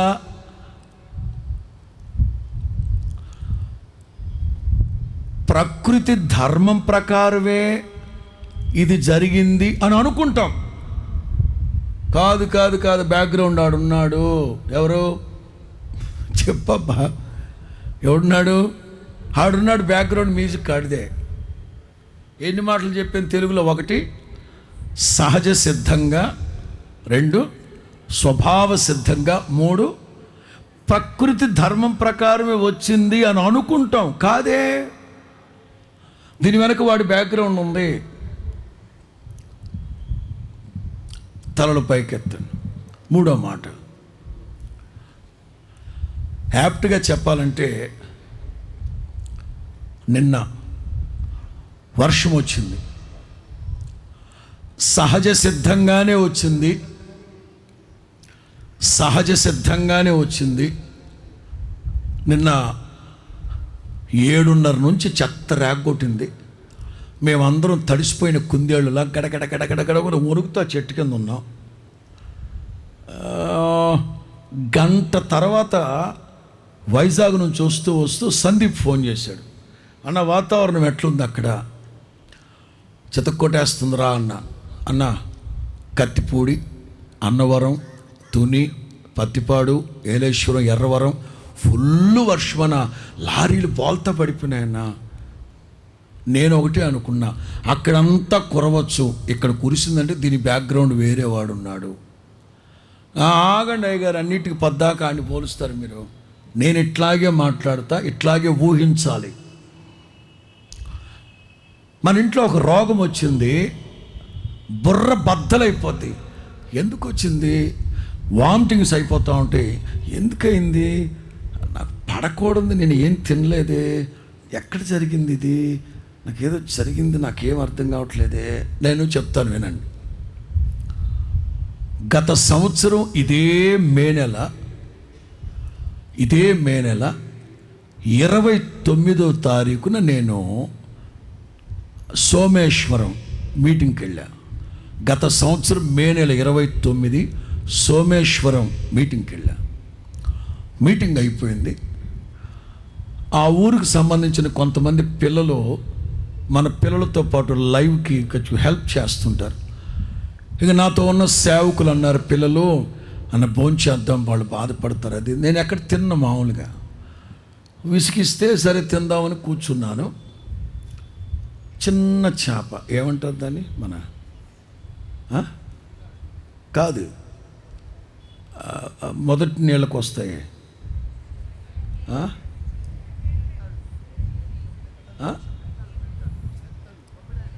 కాదు చిన్నది, అదే పెట్టారు, తిన్నాను. కాదు, సేరమీను. పర్ఫెక్ట్, సేరమీను. అది చీరతో పడతారు కనుక దాని పేరు సేరమీను అని పెట్టారు. వాటిని పట్టి ప్లాస్టిక్ కవర్లో వేసి, గవర్నమెంట్ బాధ్యత ఏమిటో తెలుసా? ఏప్రిల్ 15 నుంచి జూన్ 15 వరకు సముద్రంలో వేటకి వెళ్ళకూడదు. సముద్ర వేటగాళ్ళకి గవర్నమెంట్ 5,000 నెలకి ఇస్తుంది. మరి గోదాట్లో చేపలు పట్టే వాళ్ళకి ప్రభుత్వం, మత్స్యశాఖ ఈ చీరమీలు లాంటివి పట్టుకొని పాపి కొండల దగ్గర గోదావరిలో వేయాలి. గవర్నమెంటు ప్రజల జీవనోపాధి కోసం మత్స్యకారులకి ప్రభుత్వం చేయాల్సిన బాధ్యత చేస్తుంది. ఇప్పుడు కూడా మీకు తెలియదు. పాపి కొండల దగ్గర గవర్నమెంట్ ఆ చీరమీనుతో పట్టిన పిల్లల్ని ప్లాస్టిక్ కవర్లో తీసుకెళ్ళి భద్రాచలం పాపి కొండల దగ్గర నీళ్ళల్లో వదిలిపెడతారు. అవి పెరిగి పెద్దయ్యాక ఈ గోదాట్లో చేపలు పడతారు. అవి ప్రభుత్వం బాధ్యత. నేను రాత్రి తిన్నాను. మందిరానికి వచ్చేసరికి 1 గంట. జస్ట్ ఒక 1 అవర్ పడుకున్నాను. ఆ మరుసటి రోజు పెద్ద ప్రణాళిక ఉంది. ఎందుకంటే 31వ తారీఖు అబ్రహాం పుట్టినరోజు. నేను ఉదయాన్నే లేచి గుంటూరు వెళ్ళిపోయి ఆ రాత్రి గుంటూరులో ఉండి 30వ తారీఖు మధ్యరాత్రి అబ్రహాంకి పాట పాడి ప్రార్థన చేసి సరదాగా చాలా ఎంజాయ్ చేయాలనుకున్నాం, హ్యాపీనెస్గా. మనసులో ఉన్న ఇంటెన్షన్ అది. దీని బ్యాక్గ్రౌండ్ సాతానుగాడు శరమేను పెట్టాడు. ఇది న్యాచురల్గా జరిగింది కాదు. అదే చెప్తున్న ద ఫామ్ ఒరిజినల్ క్రియేషన్. మనకు అసలు అర్థం కాదు ఇది సహజ సిద్ధంగా జరిగింది. No, not at all. 1 గంటకు వచ్చి పడుకున్నాను, 3ంటికి లేచానండి. 3 గంటల నుంచి ఉదయం 7 గంటల వరకు 3 గంటల నుంచి ఉదయం 7 గంటల వరకు అక్షరాలా చెప్తున్నాను, నా వాష్రూమ్లో కింద కూర్చొని కంబోర్డ్లో తలబెట్టి కక్కుతూనే ఉన్నాను. బయటికి రావడానికి నా గది తాళాలు పిల్లలే వేస్తారు. ఉదయాన్నే వాళ్ళే 7 గంటలకు వచ్చి తీస్తారు.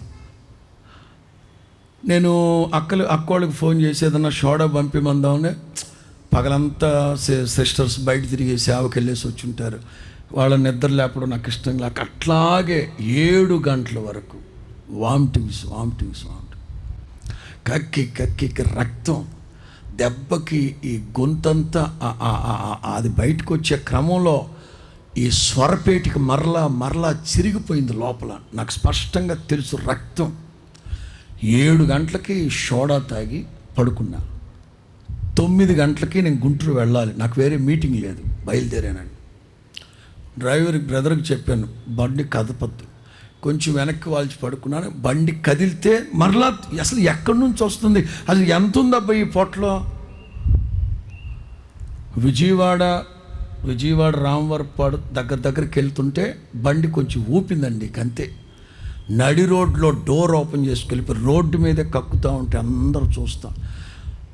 నేను ఏదైతే హ్యాపీగా ఉండాలనుకున్నానో, ఏదైతే సంతోషంగా ఈ రాత్రి గడపాలనుకున్నానో దాన్ని ఎలాగైనా కాల రాయాలని మనం అనుకుంటాం. ఆ చేప మీకు పడలేదన్నా, అందుకే కాదు నేను తింటాను కదా.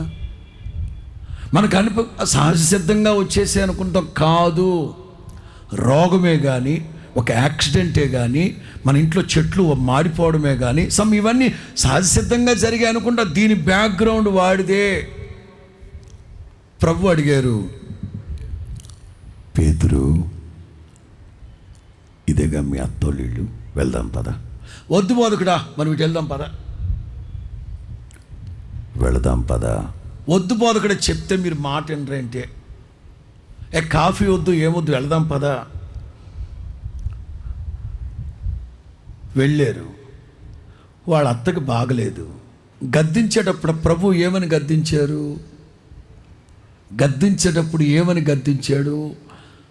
జ్వరాన్ని పెట్టించిన, జ్వరాన్ని కలుగు చేసిన దయ్యాన్ని. అంటే అది న్యాచురల్గా వచ్చింది కాదు. ప్రభు వస్తారు, ఆయనకి ఏమీ చేయకుండా యేసు ప్రభువుని అగౌరవపరచాలి. అది సాతాను గారి ఇంటెన్షను. ఆవిడికి అనారోగ్యాన్ని కలుగు చేసి పెట్టాడు.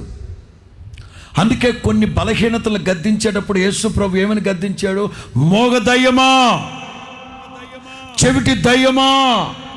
ఇది న్యాచురల్గా వచ్చింది కాదు, పుట్టుకతో వచ్చింది కాదు, జెనెటికల్గా వచ్చిన ప్రాబ్లం కాదు, సాతానుగాడు కలుగు చేసింది.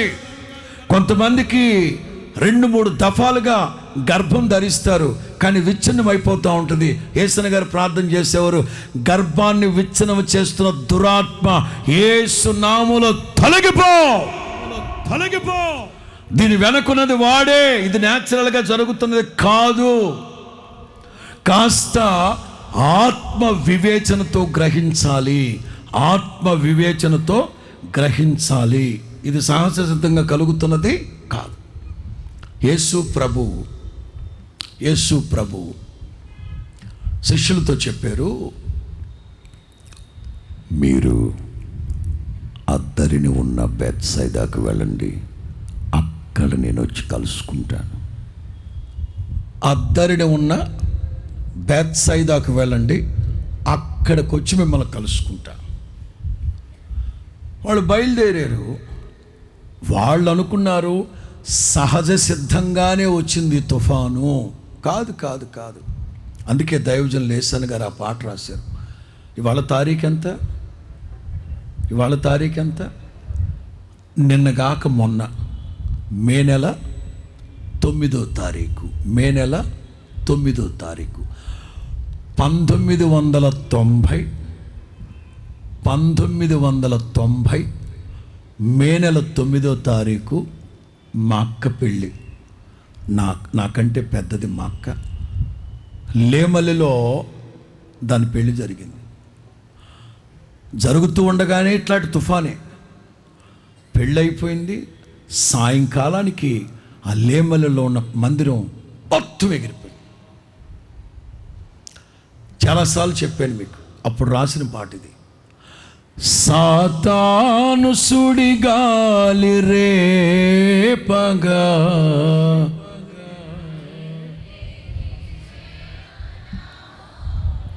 చెప్దాం.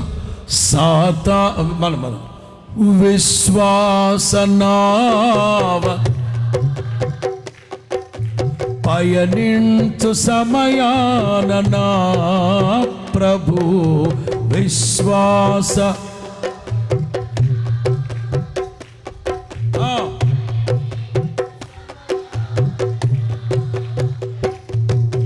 సాతాను సుడిగాలి రేపగా నా ఎదుటే. పాడదాం. సాతాను సుడిగాలి రేపగా నా ఎదుటే. స్ట్రైటా, రెండు చేతులు పైకెత్తి హల్లెలూయా. రెండు చేతులు పైకెత్తి ప్రభువును స్తుతించండి అందరూ. హల్లెలూయా.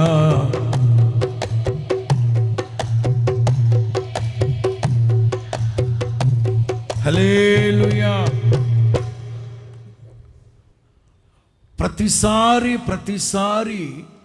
వీళ్ళకే వస్తాయి ఇట్లాంటివన్నీ.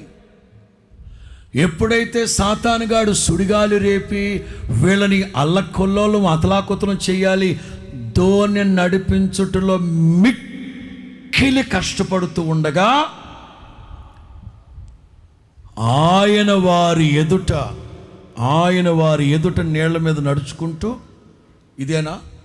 ఇదేనా ఇంకో సందర్భం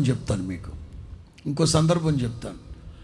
యేసు ప్రభు ఆయన శిష్యులు దోణి ఎక్కి వెళుతూ ఉన్నారు. బైబిల్లో రాయబడిన మాట, యేసు ప్రభుతో పాటు అనేకమైన దోణిలు బయలుదేరాయట. చెప్పండి. యేసు ప్రభు వాళ్ళ శిష్యులు ఒక దోణిలో బయలుదేరారు. ఆయనతో పాటు వాళ్ళ దోణితో పాటు అనేకమైన దోణిలు బయలుదేరాయట.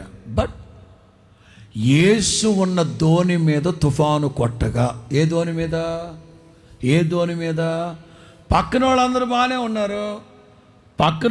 బాగానే ఉన్నారు, అన్యజనులందరూ బాగానే ఉన్నారు, తాగుబోతులు తిరుగుబోతులు బాగానే ఉన్నారు, లంచాలు తీసుకొని మంచాలు వేసేవాళ్ళు బాగానే ఉన్నారు, అక్రమాలు అన్యాయాలు చేసేవాళ్ళందరూ బాగానే ఉన్నారు, గోతులు తీసేవాళ్ళు కబ్జాలు చేసేవాళ్ళు బాగానే ఉన్నారు, బ్యాంకులకు డబ్బు ఎక్కడ కూడా దొంగతనాలు ఇలా బాగానే ఉన్నారు. మరి ఏళ్ళకేంటి ఈ బాధ? నీతిమంతునికి కలుగు ఆపదలు అనేకములు, వాటన్నింటిలో నుండి ఆయన వారితో నిలిచి వారిని విడిపించిన. కొట్టు, విశ్వాసంతో కొట్టు. నీతిమంతునికి కలుగు శోధనలు అనేకములు, వాటన్నింటిలో ఆయన వారితో నిలిచి వారిని విడిపించును గాక. హల్లెలూయా. న్యాచురల్గా జరిగిందని ఒరిజినల్గా జరిగింది అని అనుకోమాకండి, ఒరిజినల్ క్రియేషన్ అనుకోమాటండి. దీని వెనక ఒక బ్యాక్గ్రౌండ్ ఉంది. అది నాలుగో మాట టు ఫార్మ్ ఆఫ్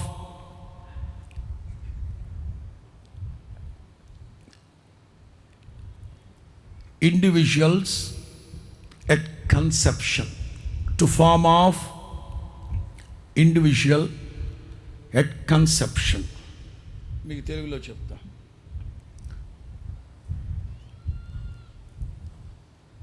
వ్యక్తిగత కక్షని, వ్యక్తిగతంగా ఉన్న కక్షని,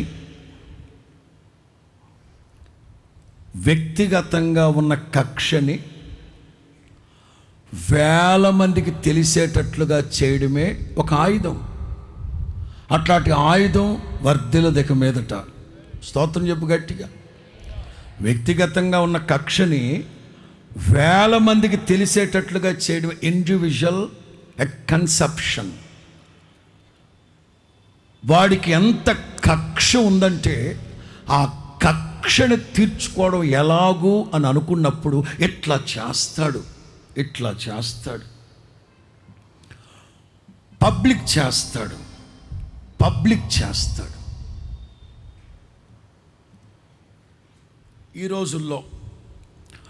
ఈ రోజుల్లో జనరల్గా మాట్లాడితే ఒక వ్యక్తికి నీ మీద కక్ష ఉంటే తిన్నగా ఇంటికి వచ్చి ఏమిట్రావయ్యా ఇలా చేసావు అని అడగడం. అడిగితే వీడు చెప్తాడు, ఏమి చెప్పంటావు సోమయ్య. ఇది రామయ్య సోమయ్య ఇద్దరు మాట్లాడుకుంటారు, తేలిపోయింది. ఈ రోజుల్లో అట్లా కాదు. ఒకడికి నీ మీద కక్ష ఉంది. మరలా చెప్తున్నా, వాడికి నీ మీద ఎందుకు కక్ష? వాడికి నీ గురించి ఏమైనా తెలుసా? వాడికి నీ బ్యాక్గ్రౌండ్ తెలుసా? తెలీదు. వాడికి నీకేమైనా పరిచయం ఉందా? తెలీదు. వాడికి నీకేమైనా ఆస్తి గొడవలు ఉన్నాయా? తెలీదు. వాడికి నీకేమైనా సరిహద్దు గొడవ ఉందా? వాడికి నీకు కట్నం గొడవ ఉందా? వాడికి నీకు ఒకే చోట ఉద్యోగం చేస్తున్నారా? ఏమీ ఉండవు. కానీ ఏదో ఒకటి మనసులో పెట్టుకునే కక్ష సాధింపు కోసం వేల మందికి తెలిసేటట్లుగా, పబ్లిక్ చేసేటట్లుగా ఇదొక ఆయుధం. అట్లాంటి ఆయుధాలు వర్ధిల్లవు. ఒకప్పుడు చేసినవైనా, ఇప్పుడు చేస్తూ ఉన్నవైనా, ఇక మీదట చేయబోయేవైనా యేసు నామములో వర్ధిల్లవు. నీకు విరోధముగా రూపించబడుచు ఉన్నను అవి వర్ధిల్లవు. స్తోత్రం చెప్పండి గట్టిగా. ప్రస్తుతం దీన్ని అంటారు వాట్సాప్ యూనివర్సిటీ. ఒకడు ఉంటాడు పోరంబోకోడు. ఎవరాడు చెప్పండి అబ్బా. వాడి పోరంబోకోడు. ఈ పోరంబోకోడు 10 మంది జులాయిల్ని పెట్టుకుంటాడు. చెప్పండి, పోరంబోకు ప్లస్ 10 జులాయిస్ is equal to WhatsApp university. ఇక వీళ్ళ పని ఏంటంటే, మనం ఆత్మీయంగా మాట్లాడుకుంటే మన సంఘాన్ని గురించి, ఉపదేశాన్ని గురించి, ఇది కూడా రాసుకున్నా, సరే తర్వాత చెప్తా, క్యారెక్టర్ గురించి, మన వ్యక్తిత్వాన్ని గురించి, నీ వ్యక్తిత్వాన్ని గురించి, మీ క్యారెక్టర్ గురించి, మీ కుటుంబాన్ని గురించి వాడికి అసలు ఏమీ తెలియదు. క్రైస్తవ్యంగా చెప్పాలంటే ఒక ఒక ఒక ఒక ఒక దైవ ఉపదేశం ప్రకారం వెళుతూ ఉంది ఒక సంస్థ. ఎలాగైనా దాన్ని సర్వనాశనం చేద్దామని కంకణం కట్టుకొని ఒక ఉపదేశ క్రమంలో వెళుతున్నారు. ఆ ఉపదేశాన్ని ఎలాగైనా నాశనం చేయాలి. అట్లగాని వీడికి ఏమన్నా తెలిసి చచ్చినోడా? వీడు పిల్ల బెత్తిరిగోడు. ఆ మండలం కూడా దాడి సావడం, బుర్ర బద్దలైపోయేటట్లుగా రాత్రింబగళ్ళు పరిశుద్ధ గ్రంథాలు 10-15 రకాల బైబిల్ తర్జుమాలు దగ్గర పెట్టుకొని ఇజ్రాయెల్ దేశంలో ఉన్న స్కాలర్స్తో ఫోన్లో మాట్లాడి వాళ్ళతో ఆన్లైన్ క్లాసులు తీసుకుంటూ ఇలా ఎలా ఉండాలి ఇన్ని తెలుసుకొని మనం చెప్తా ఉంటే వీడికి ఏమి అర్థమై సావదు. వీడి బతుకు చాడా. మనం చెప్తున్న ఉపదేశాన్ని గురించి, సంఘాన్ని గురించి, వ్యక్తిత్వాన్ని గురించి 24 గంటలు, అలాగే మీన్మోని గురించి కూడా మిమ్మల్ని గురించి కూడా. మీకైతే పెద్ద వాట్సాప్ యూనివర్సిటీలోంచి పెద్ద పెద్దోళ్ళు ఏం రారు, కానీ మీ పేటలో వాళ్ళు, మీ బంధువులు, మీ తోబుట్టులు మిమ్మల్ని గురించి 10 మందికి వ్యక్తిగత కక్షను ఏం చేస్తారు? 10 మందికి తెలిసేటట్లుగా ఆరడిపరుస్తూ ఉంటారు. ఒకప్పుడు జరిగే, ఇప్పుడు జరుగుతూ ఉన్నను, ఇక మీద జరిగిన అవి వర్ధిల్లవు. స్తోత్రం చెప్పండి గట్టిగా. ఆ వ్యక్తి మనకెవరో తెలియదు, ఆ వ్యక్తికి మనం ఎవరో తెలియదు, మనం ఎవరికో తెలియదు, ఏంటో చేస్తూ ఉంటారు. ఒక మాటలో చెప్పాలంటే విషాన్ని విత్తుతూ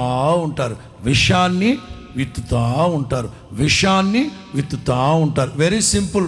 ఏమి విత్తుదువో మాట్లాడారు. ఏమి విత్తుతామో ఆ పంటనే కదా కోస్తారు. కాకపోతే కొంచెం ఆలస్యం అవుతుంది. చూస్తూ ఉండండి. నెల తిరక్క మునిపే మీరు చూస్తూ ఉండండి. ఎవడైతే సంస్థను గురించి విషయాన్ని విత్తుతా వెళుతున్నారో నెల తిరక్క మునిపే చూడండి యేసు నామంలో. ఎందుకంటే విత్తుతున్నారు కదా, మరి కొయ్యాలి కదా. కోస్తారు, ఖచ్చితంగా కోస్తారు. రాంగ్ ఇమాజినేషన్, రాంగ్ కన్సెప్షన్, అంత రాంగ్గా విస్తృతంగా పబ్లిక్ చేస్తూ ఉంటారు. అవి కూడా నిలబడం. దేవుని మహాకృపను బట్టి భారతదేశంలో ఉన్న కేంద్ర సంస్థ ఒకటి, కేంద్రంతో కలిసి పనిచేస్తున్న ఒక సంస్థ గత 4 రోజుల క్రితం ఒక జాబితా విడుదల చేసింది. ఆ జాబితాలో ఏముందంటే, భారతదేశంలో 29 రాష్ట్రాలు ఉన్నాయండి. ఈ 29 రాష్ట్రాల్లో సోషల్ మీడియా ద్వారా ఫేక్ న్యూస్లు విస్తృతంగా పబ్లిసిటీ చేస్తున్న రాష్ట్రంలో ఆంధ్ర రాష్ట్రం మొదటి స్థానంలో ఉందంట.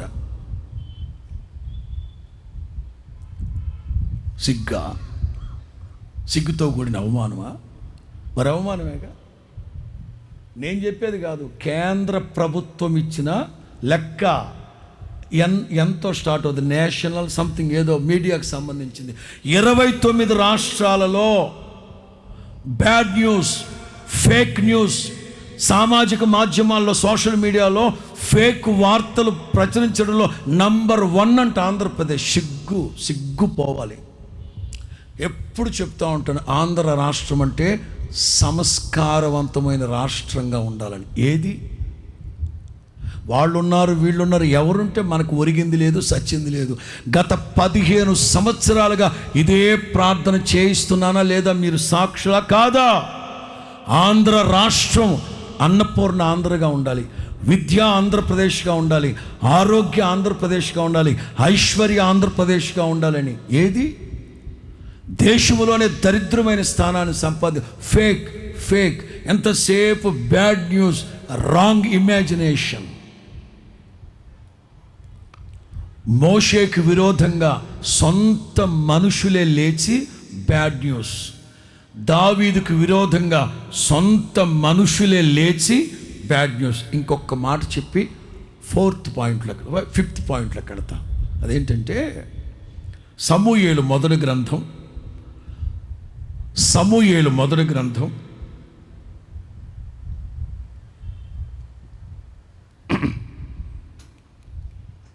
20వ అధ్యాయం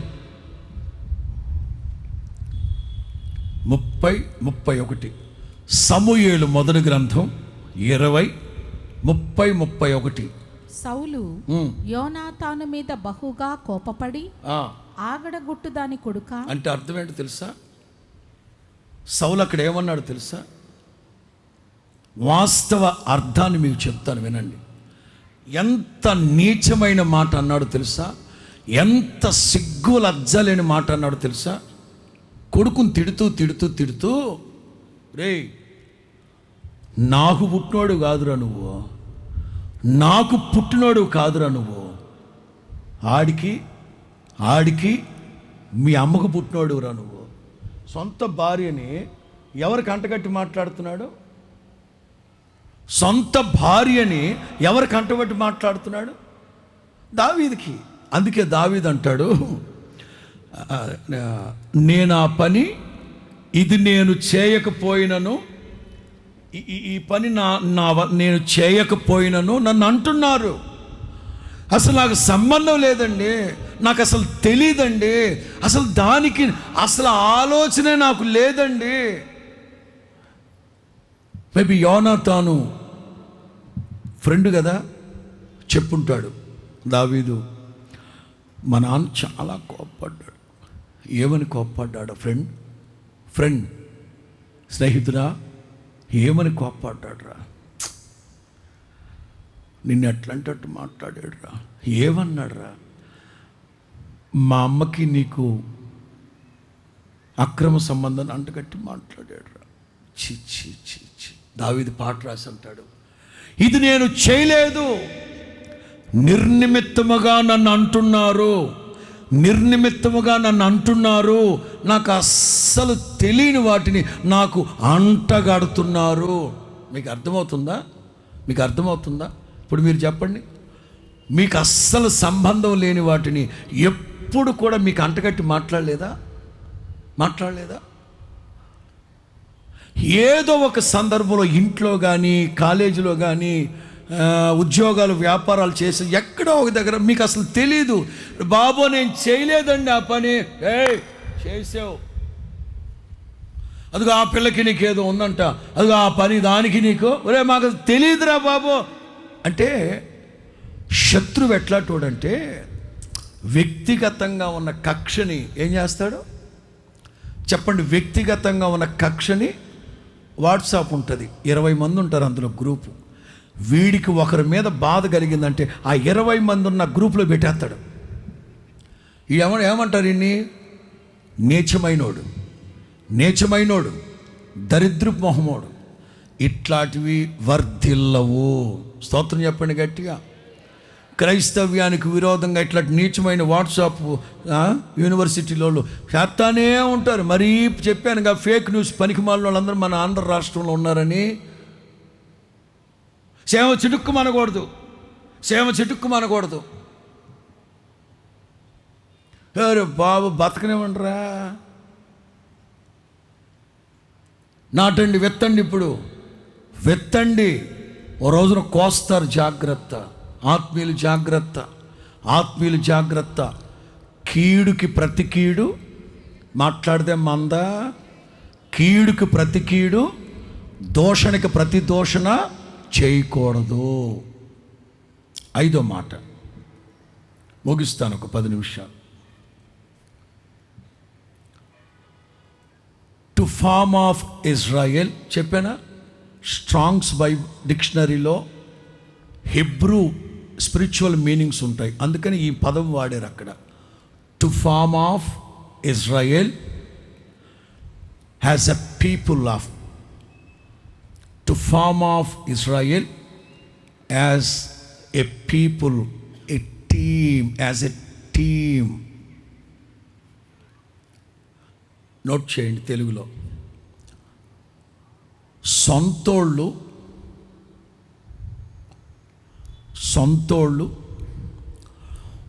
బహుజన సమూహముగా కూడి, ఒక్కరు కాదు, ఇద్దరు కాదు, బహుజన సమూహముగా కూడి నీకు విరోధంగా లేవడం ఒక ఆయుధంతో సమానం.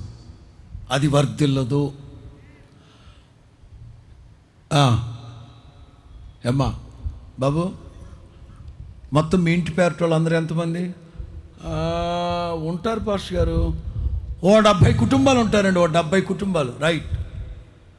ఆ 70 కుటుంబాలు నీకు విరోధంగా లేచి ఒంటి కాలు మీద లేచినా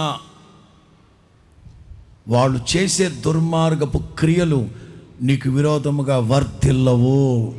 నమ్మినోళ్ళు గట్టిగా. To form of Israel as a team, as a people. ఇశ్రాయేలీలందరూ మోషేకి విరోధంగా, నోట్ చేయండి, అందరూ చెప్తూ ఉంటారు అప్పుడప్పుడు, పాష్ గారు మా వాళ్ళు 16 మంది అండి, 16 మంది లేచారు నా మీదకి, ఏ ఇద్దరైనా నాకు సపోర్ట్గా ఉంటే బాగుండేది. సపోర్టా లేదు, పరస్కాయ లేదు. ఏ ఒక్కరు సపోర్ట్గా లేరు నాకు. 16 మంది నా మీద, group of people, whole congregation. ఇంట్లో 8 ఉన్నారు, 7 విరోధంగా లేస్తే ఎట్లా? లేస్తున్నారా లేవరా? అందరికీ లేవకపోవచ్చు. పౌలు అంటాడు, సేవలు అంటారు, నేను సత్యాన్ని గురించి మాట్లాడినప్పుడు 2 తిమోతి 4లో నేను సత్యాన్ని గురించి మాట్లాడినప్పుడు, నీతి యథార్థత భక్తిని గురించి మాట్లాడాలనుకున్నప్పుడు అందరూ నన్ను విడిచిపెట్టి, ఇంకా చెప్పాలంటే అందరూ నాకు విరోధంగా లేచారు, కానీ నా ప్రభు నా ప్రక్కనే నిలిచి నన్ను బలపరిచారు. స్తోత్రం చెప్పు గట్టిగా. బ్రదర్, సహోదరి, అందరూ 70 కుటుంబాలు, మీ కులపోళ్ళందరూ, కొలగజ్జి పట్టిన కుక్కలందరూ ఊర కుక్కలాగా నీ మీదకి లేచిన, నీకు విరోధంగా లేచిన కుక్కలన్నింటిని దేవుడు చెదరగొట్టునుగాక. భూమి నెరవేర్చి మింగేస్తుంది యేసునామములో. వాస్తవమా కాదా? చెప్పండి, వాస్తవమా కాదా? పౌలు అంటారు, కొరింథీయులకు రాసిన 2వ పత్రిక, కొరింథీయులకు రాసిన 2వ పత్రిక 11:26, 2 Corinthians chapter 11:26. అనేక పర్యాయములు ప్రయాణములలోను, నదుల వలనైన ఆపదల్లోను, దొంగల వలనైన ఆపదల్లోను, దొంగలు, నా స్వజనులు ఆపదల్లోను, అన్ని జనులు, పట్టణంలో, పల్లెటూరులో, ఎటు పోయినను వినండి, అన్యజనులైన, అవిశ్వాసులైన, సొంత మనుషులైనా, ఆత్మీయులైన, దేవుని బిడ్డలైన. అందుకే ఆ పాటలో ఉంటుంది, ఇప్పుడు రాజబాబు గారి పాట, అట్లాగే మన పాటలో కూడా ఉంటుంది. ఆత్మీయులే నన్ను, అన్యులే నన్ను, అండ నీవైతివయ్యా, నా కొండ నీవే యేసయ్యా, అండ నీవైతివయ్యా, నా కొండ నీవే. 2 చేతులు పైకెత్తి, యేసయ్య.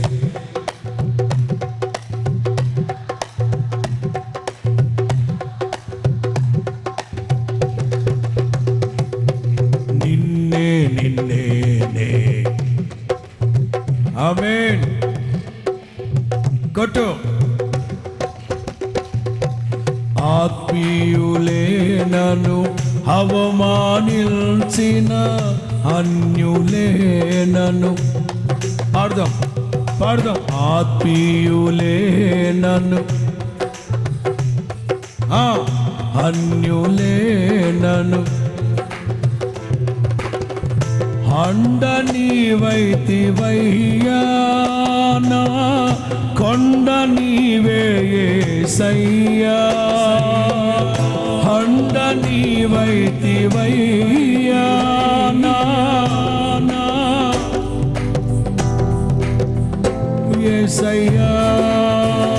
యేసయ్యా, నీ కృపా చాలయ్యా, యేసయ్యా, నీ ప్రేమే చాలయ్యా.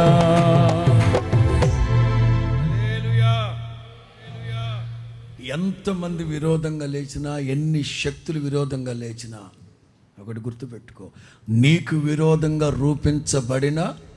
రూపించబడుచున్నను, రూపించబడబోతున్నా, అవన్నీ క్షణమాత్రం ఉండొచ్చేమో కానీ దీర్ఘకాల ప్రయోజనాల నిమిత్తం నా దేవుడు నిన్ను కనపరుచును గాక. వాటన్నింటిని విల్లుని విరిచినట్టుగా విరిచిపడేయును గాక. నీకు విరోధముగా గుంపు కూడిన వాళ్ళందరూ నీ పక్షమౌదురు గాక. ఆఖరి మాట చెప్పి ముగిస్తాను. టు ఫ్రేమ్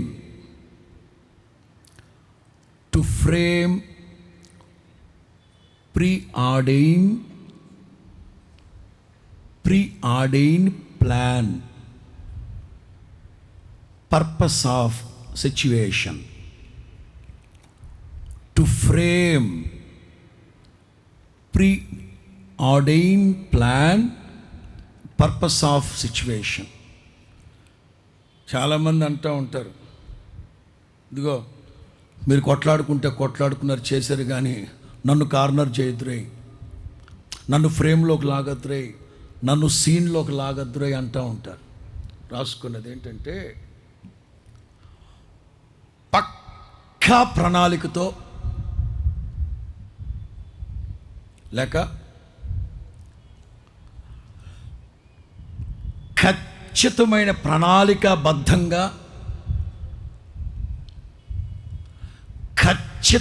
ప్రణాళికాబద్ధంగా అదును చూసి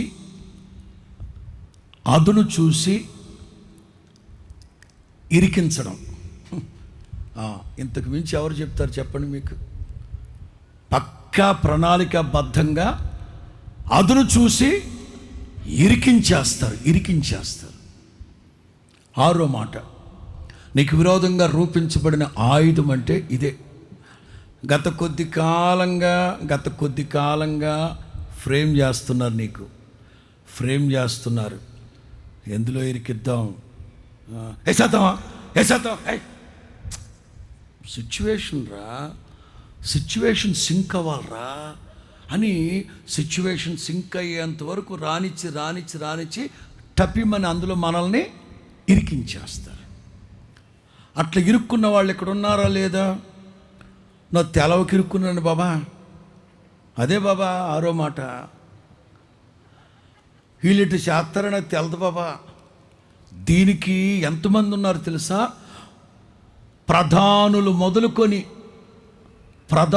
మొదలుకొని పాకీజా వరకు. అబ్బో, ఇది పెద్ద ముఠా, ఇది మా గ్యాంగ్. ఇది చెప్పండి, ఎవరు నిరికిచ్చారు? దానియేలుని. ప్రార్థనోడా, ఓకే, చూద్దాం. గత కొద్ది కాలంగా, దశాబ్ద కాలంగా ప్లానింగ్ వేసి ఈ 2026 నుంచి పక్కాగా ఇరికిస్తున్నారు క్రైస్తవుల్ని. పక్కాగా ఇరికిస్తున్నాడు. నువ్వు క్రైస్తవురాలువా? జాబ్ బీకేస్తాం. ఎందుకు? నీ పళ్ళు బేకలరా, పుచ్చి పళ్ళు ఆడని పాదగా దేవసం బెట్ట చేతగానోడు మధ్యలోడు అన్నాడంట. ఎదుర్కొంటే ధీటుగా భక్తి విషయంలో ఎదుర్కొండ్ర పనికి మాలిన వాళ్ళ. హల్లెలూయా. ఈ దరిద్ర పేషాలు ఏంట్రా? గత కొద్ది కాలంగా to frame preordain plan the purpose and situation కొరకు ఎదురు చూశారు. పగ్గాలు చేతికి వచ్చాయి కదా, ఇగో వ్యవహారాలు చేస్తున్నారు. బట్ వన్ థింగ్, మీకు విరోధంగా రూపించబడిన ఏ ఆయుధము గల్లంతైపోతారు, పెంట దెబ్బలుగా మారిపోతాయి యేసు నామములో. రోషము కలిగిన దేవుడు మన దేవుడు, గాడ్ ఆఫ్ గాడోల్, గొప్ప దేవుడు, సర్వశక్తి కలిగిన దేవుడు, God of L Elyon, L షద్దాయ్ దేవుడు. ఎంతమంది రేగుతారో రేగండ్రా. ఒరే పిచ్చుకు మీద మీ బ్రహ్మాస్త్రం ఏంట్రా? వాడు వాచ్మెన్ మొర్దకాయ అనేవాడు. వాడి సర్టిఫికేట్తో మీకేం పండ్రా మీ దుంపదగా. వాడు శత్రుకు మేషకు అభ్యర్థు, వాళ్ళతో మీకేం పని? వాడు క్లాస్ 4 ఉద్యోగస్తా. ఆ స్థాయి మొదలుకొని దాని ఏంటిది నాకు అర్థం కావట్లే. ఇట్లాగే చేశారనుకో ముఖ్యమంత్రులు అయిపోతారు, ప్రధానమంత్రులు అయిపోతారు. వద్దు కేలకు మాకు. మొర్దకాయ ఏమయ్యాడు ఆ దేశానికి? మరి నేను తప్పు చెప్పానా? మనం మాట్లాడుకునే మొర్దకాయ సంగతి, బబులోను సంగతి మాట్లాడుతున్నాం. వద్దు, బాగోదు, మీకు మంచిది కాదు. ఎవరికి? బబులోనీయులకి పద్దాక కెలికి ఫ్రేమ్ చేస్తారు, సిచ్యువేషన్ కొరకు ఎదురు చూస్తారు, పర్పస్ చూస్తున్నారు. వీడు ప్రార్థన వేసేద్దాం, వీడు ప్రార్థన అప్పనంగా దొరికాడు రైడా. ఎంతకాలం ఈ డ్రామాలు నాకు అర్థం కావట్లే. రాసుకున్నా ఇక్కడ, నెల రోజుల కోసం ఓ చట్టాన్ని అట్టుకొచ్చారు. గమ్మత్తు చెప్పన, దానియేలును సింహాల గుహలో వేశారే, వాళ్ళు కాదు చచ్చిపోయింది, ఈ శాసనాన్ని తెచ్చారే, చట్టాన్ని తెచ్చారే సవట్లో, వాళ్ళని వాళ్ళ ఫ్యామిలీని పిలిపించాడు రాజు. వాళ్ళ ఫ్యామిలీని వాళ్ళని వేసింది లోపల. ఎందుకురా ఆడకూతురుని బయటికి లాగుతారు అనవసరంగానా? బబులోన్లో. అందుకే వాక్యం అంటుంది, తాము తవ్విన గోతిలో తామే తాము కలుగు చేసిన, తాము క్రియేట్ చేసిన చట్టాలే వాళ్ళకి బిగుసుకున్నాయి. దానియేలుకు విరోధంగా ఏ చట్టాలైతే రాశారో, ఏ శాసనాలైతే పనికిమాలి తెచ్చారో, మీకు మీరే యథార్థంగా ప్రార్థన చేసుకోండి. శృతిమించుతాయి. విరోధముగా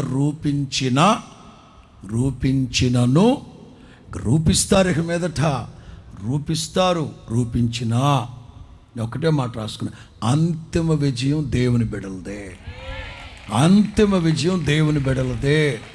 క్రైస్తవులందరికీ సభాముఖంగా పిలిపిస్తున్నా, కంగారు పడద్దండి, ఆందోళన చెందద్దు. మీకు ఇది కష్టంగా ఉంది, ఈ పరిస్థితులు ఇబ్బందికరంగా ఉన్నాయంటే ప్రభు పాదాలు పట్టుకొని కన్నీరు కార్చండి. కరుణా కటాక్షం వాత్సల్యం కలిగిన దేవుడు నీ ప్రజల నెమ్మదికై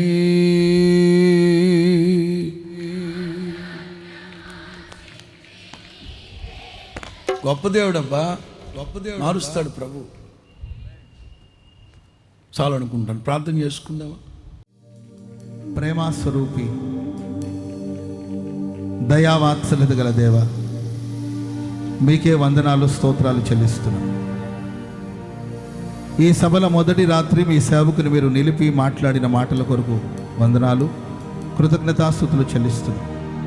నీకు విరోధముగా రూపించబడిన ఏ ఆయుధము వర్ధిల్లదు అని మీరు సెలవిచ్చారు. అది గత కాలంలో కావచ్చు, ప్రస్తుత కాలంలో కావచ్చు, రాబోయే కాలంలో కావచ్చు. నీ ప్రజలకు, నిన్ను నమ్మిన వారికి, నిన్ను ఆశ్రయించిన వారికి విరోధముగా రూపించబడుతున్న ఏ ఆయుధాలు వర్ధిల్లదని మీరు సెలవిచ్చారు. నీ మాటే సత్యము ప్రభువా, నీ వాక్యమే సత్యము తండ్రి. భూమి ఆకాశాలు గతించిన నీ మాటలు గతించవు తండ్రి. దయగల దేవా, మా పితరుల జీవితాలు ఆయా సందర్భాల్లో మనుషులు వాళ్ళకు వ్యతిరేకంగా లేచిన, మనుషులు విరోధముగా లేచి ఆయుధాలు సృష్టించిన,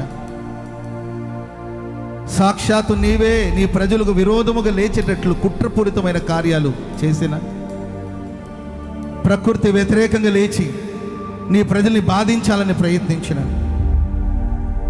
స్వజనులే వ్యతిరేకంగా లేచి సాక్ష్యాన్ని పాడు చేసి, అపోహాలు పుట్టించి, వదంతులు పుట్టించి, అవమానాలకి అప్పగించిన నీ ప్రియులు నీ సన్నిధిలో ప్రార్థించినప్పుడు వారికి వ్యతిరేకంగా లేచిన ప్రతి ఆయుధాలను మీరు నిర్మూలపరిచిన దేవుడవు తండ్రి.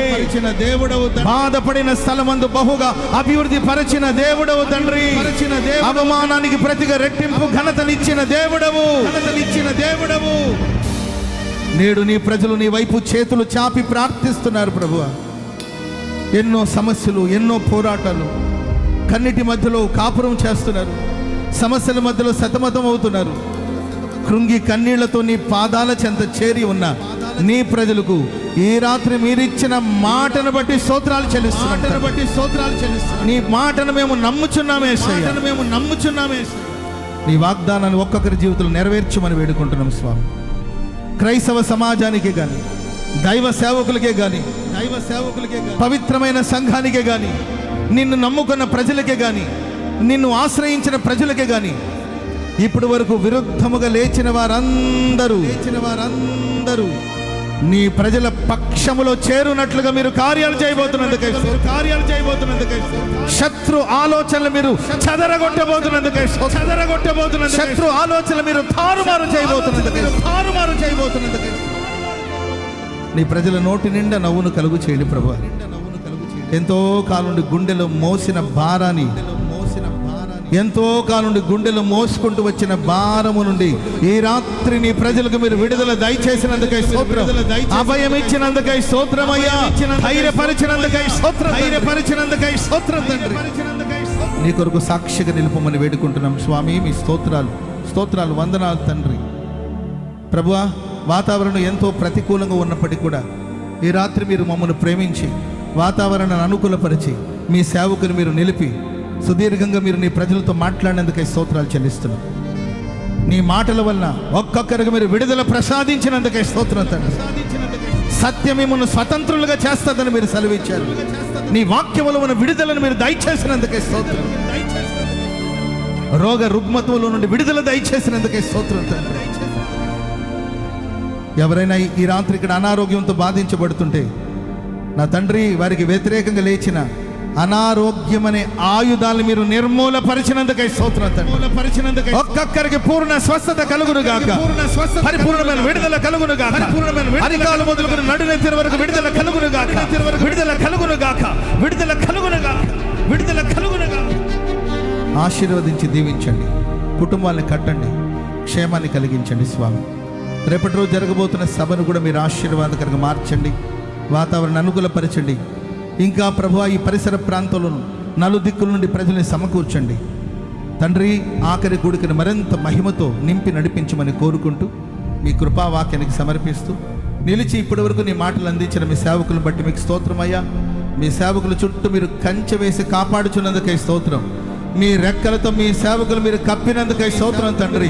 నీ మహిమతో మీ సేవకుని నింపినందుకై రాబోయే కాలంలో మరింత కృపతో కృప వెంబడి కృపను మీ సేవకులకు మీరు దయచేయబోతున్నందుకై వారి నోట మీరు ఉంచిన కృపాసహితమైన మాటలను బట్టి మీకు స్తోత్రాలు. ఆశీర్వదించి దీవించమని కోరుకుంటూ ఆరంభం నుండి అంతం వరకు మీ ఆధ్వర్యంలో మీ ఆలోచన చేత మీరు నడిపించినందుకై వందనాలు, స్తోత్రాలు, కృతజ్ఞతాస్తుతులు చెల్లిస్తూ యేసుక్రీస్తు ప్రశస్త నామాన ప్రార్థన చేసి అడిగి వేడుకుంటున్నాం తండ్రి, ఆమేన్. మన తండ్రి అయిన దేవుని ప్రేమ, కుమారుడైన యేసుక్రీస్తు వారి కృప, పరిశుద్ధాత్మ దేవుని సన్నిధి, సహవాసము, సమాధానం ఇప్పుడును ఎల్లప్పుడూ కూడి వచ్చిన మనకును సకల కోటి పరిశుద్ధులకును దేవుని వాక్యాన్ని విశ్వసించి ఆయన ఇచ్చిన మాట నా జీవితంలో నెరవేర్చాడని ఎందరైతే విశ్వసిస్తున్నారో వారందరికీ సదాకాలం తోడి ఉండి నడిపించుగాక. ఆమేన్. హల్లెలూయా.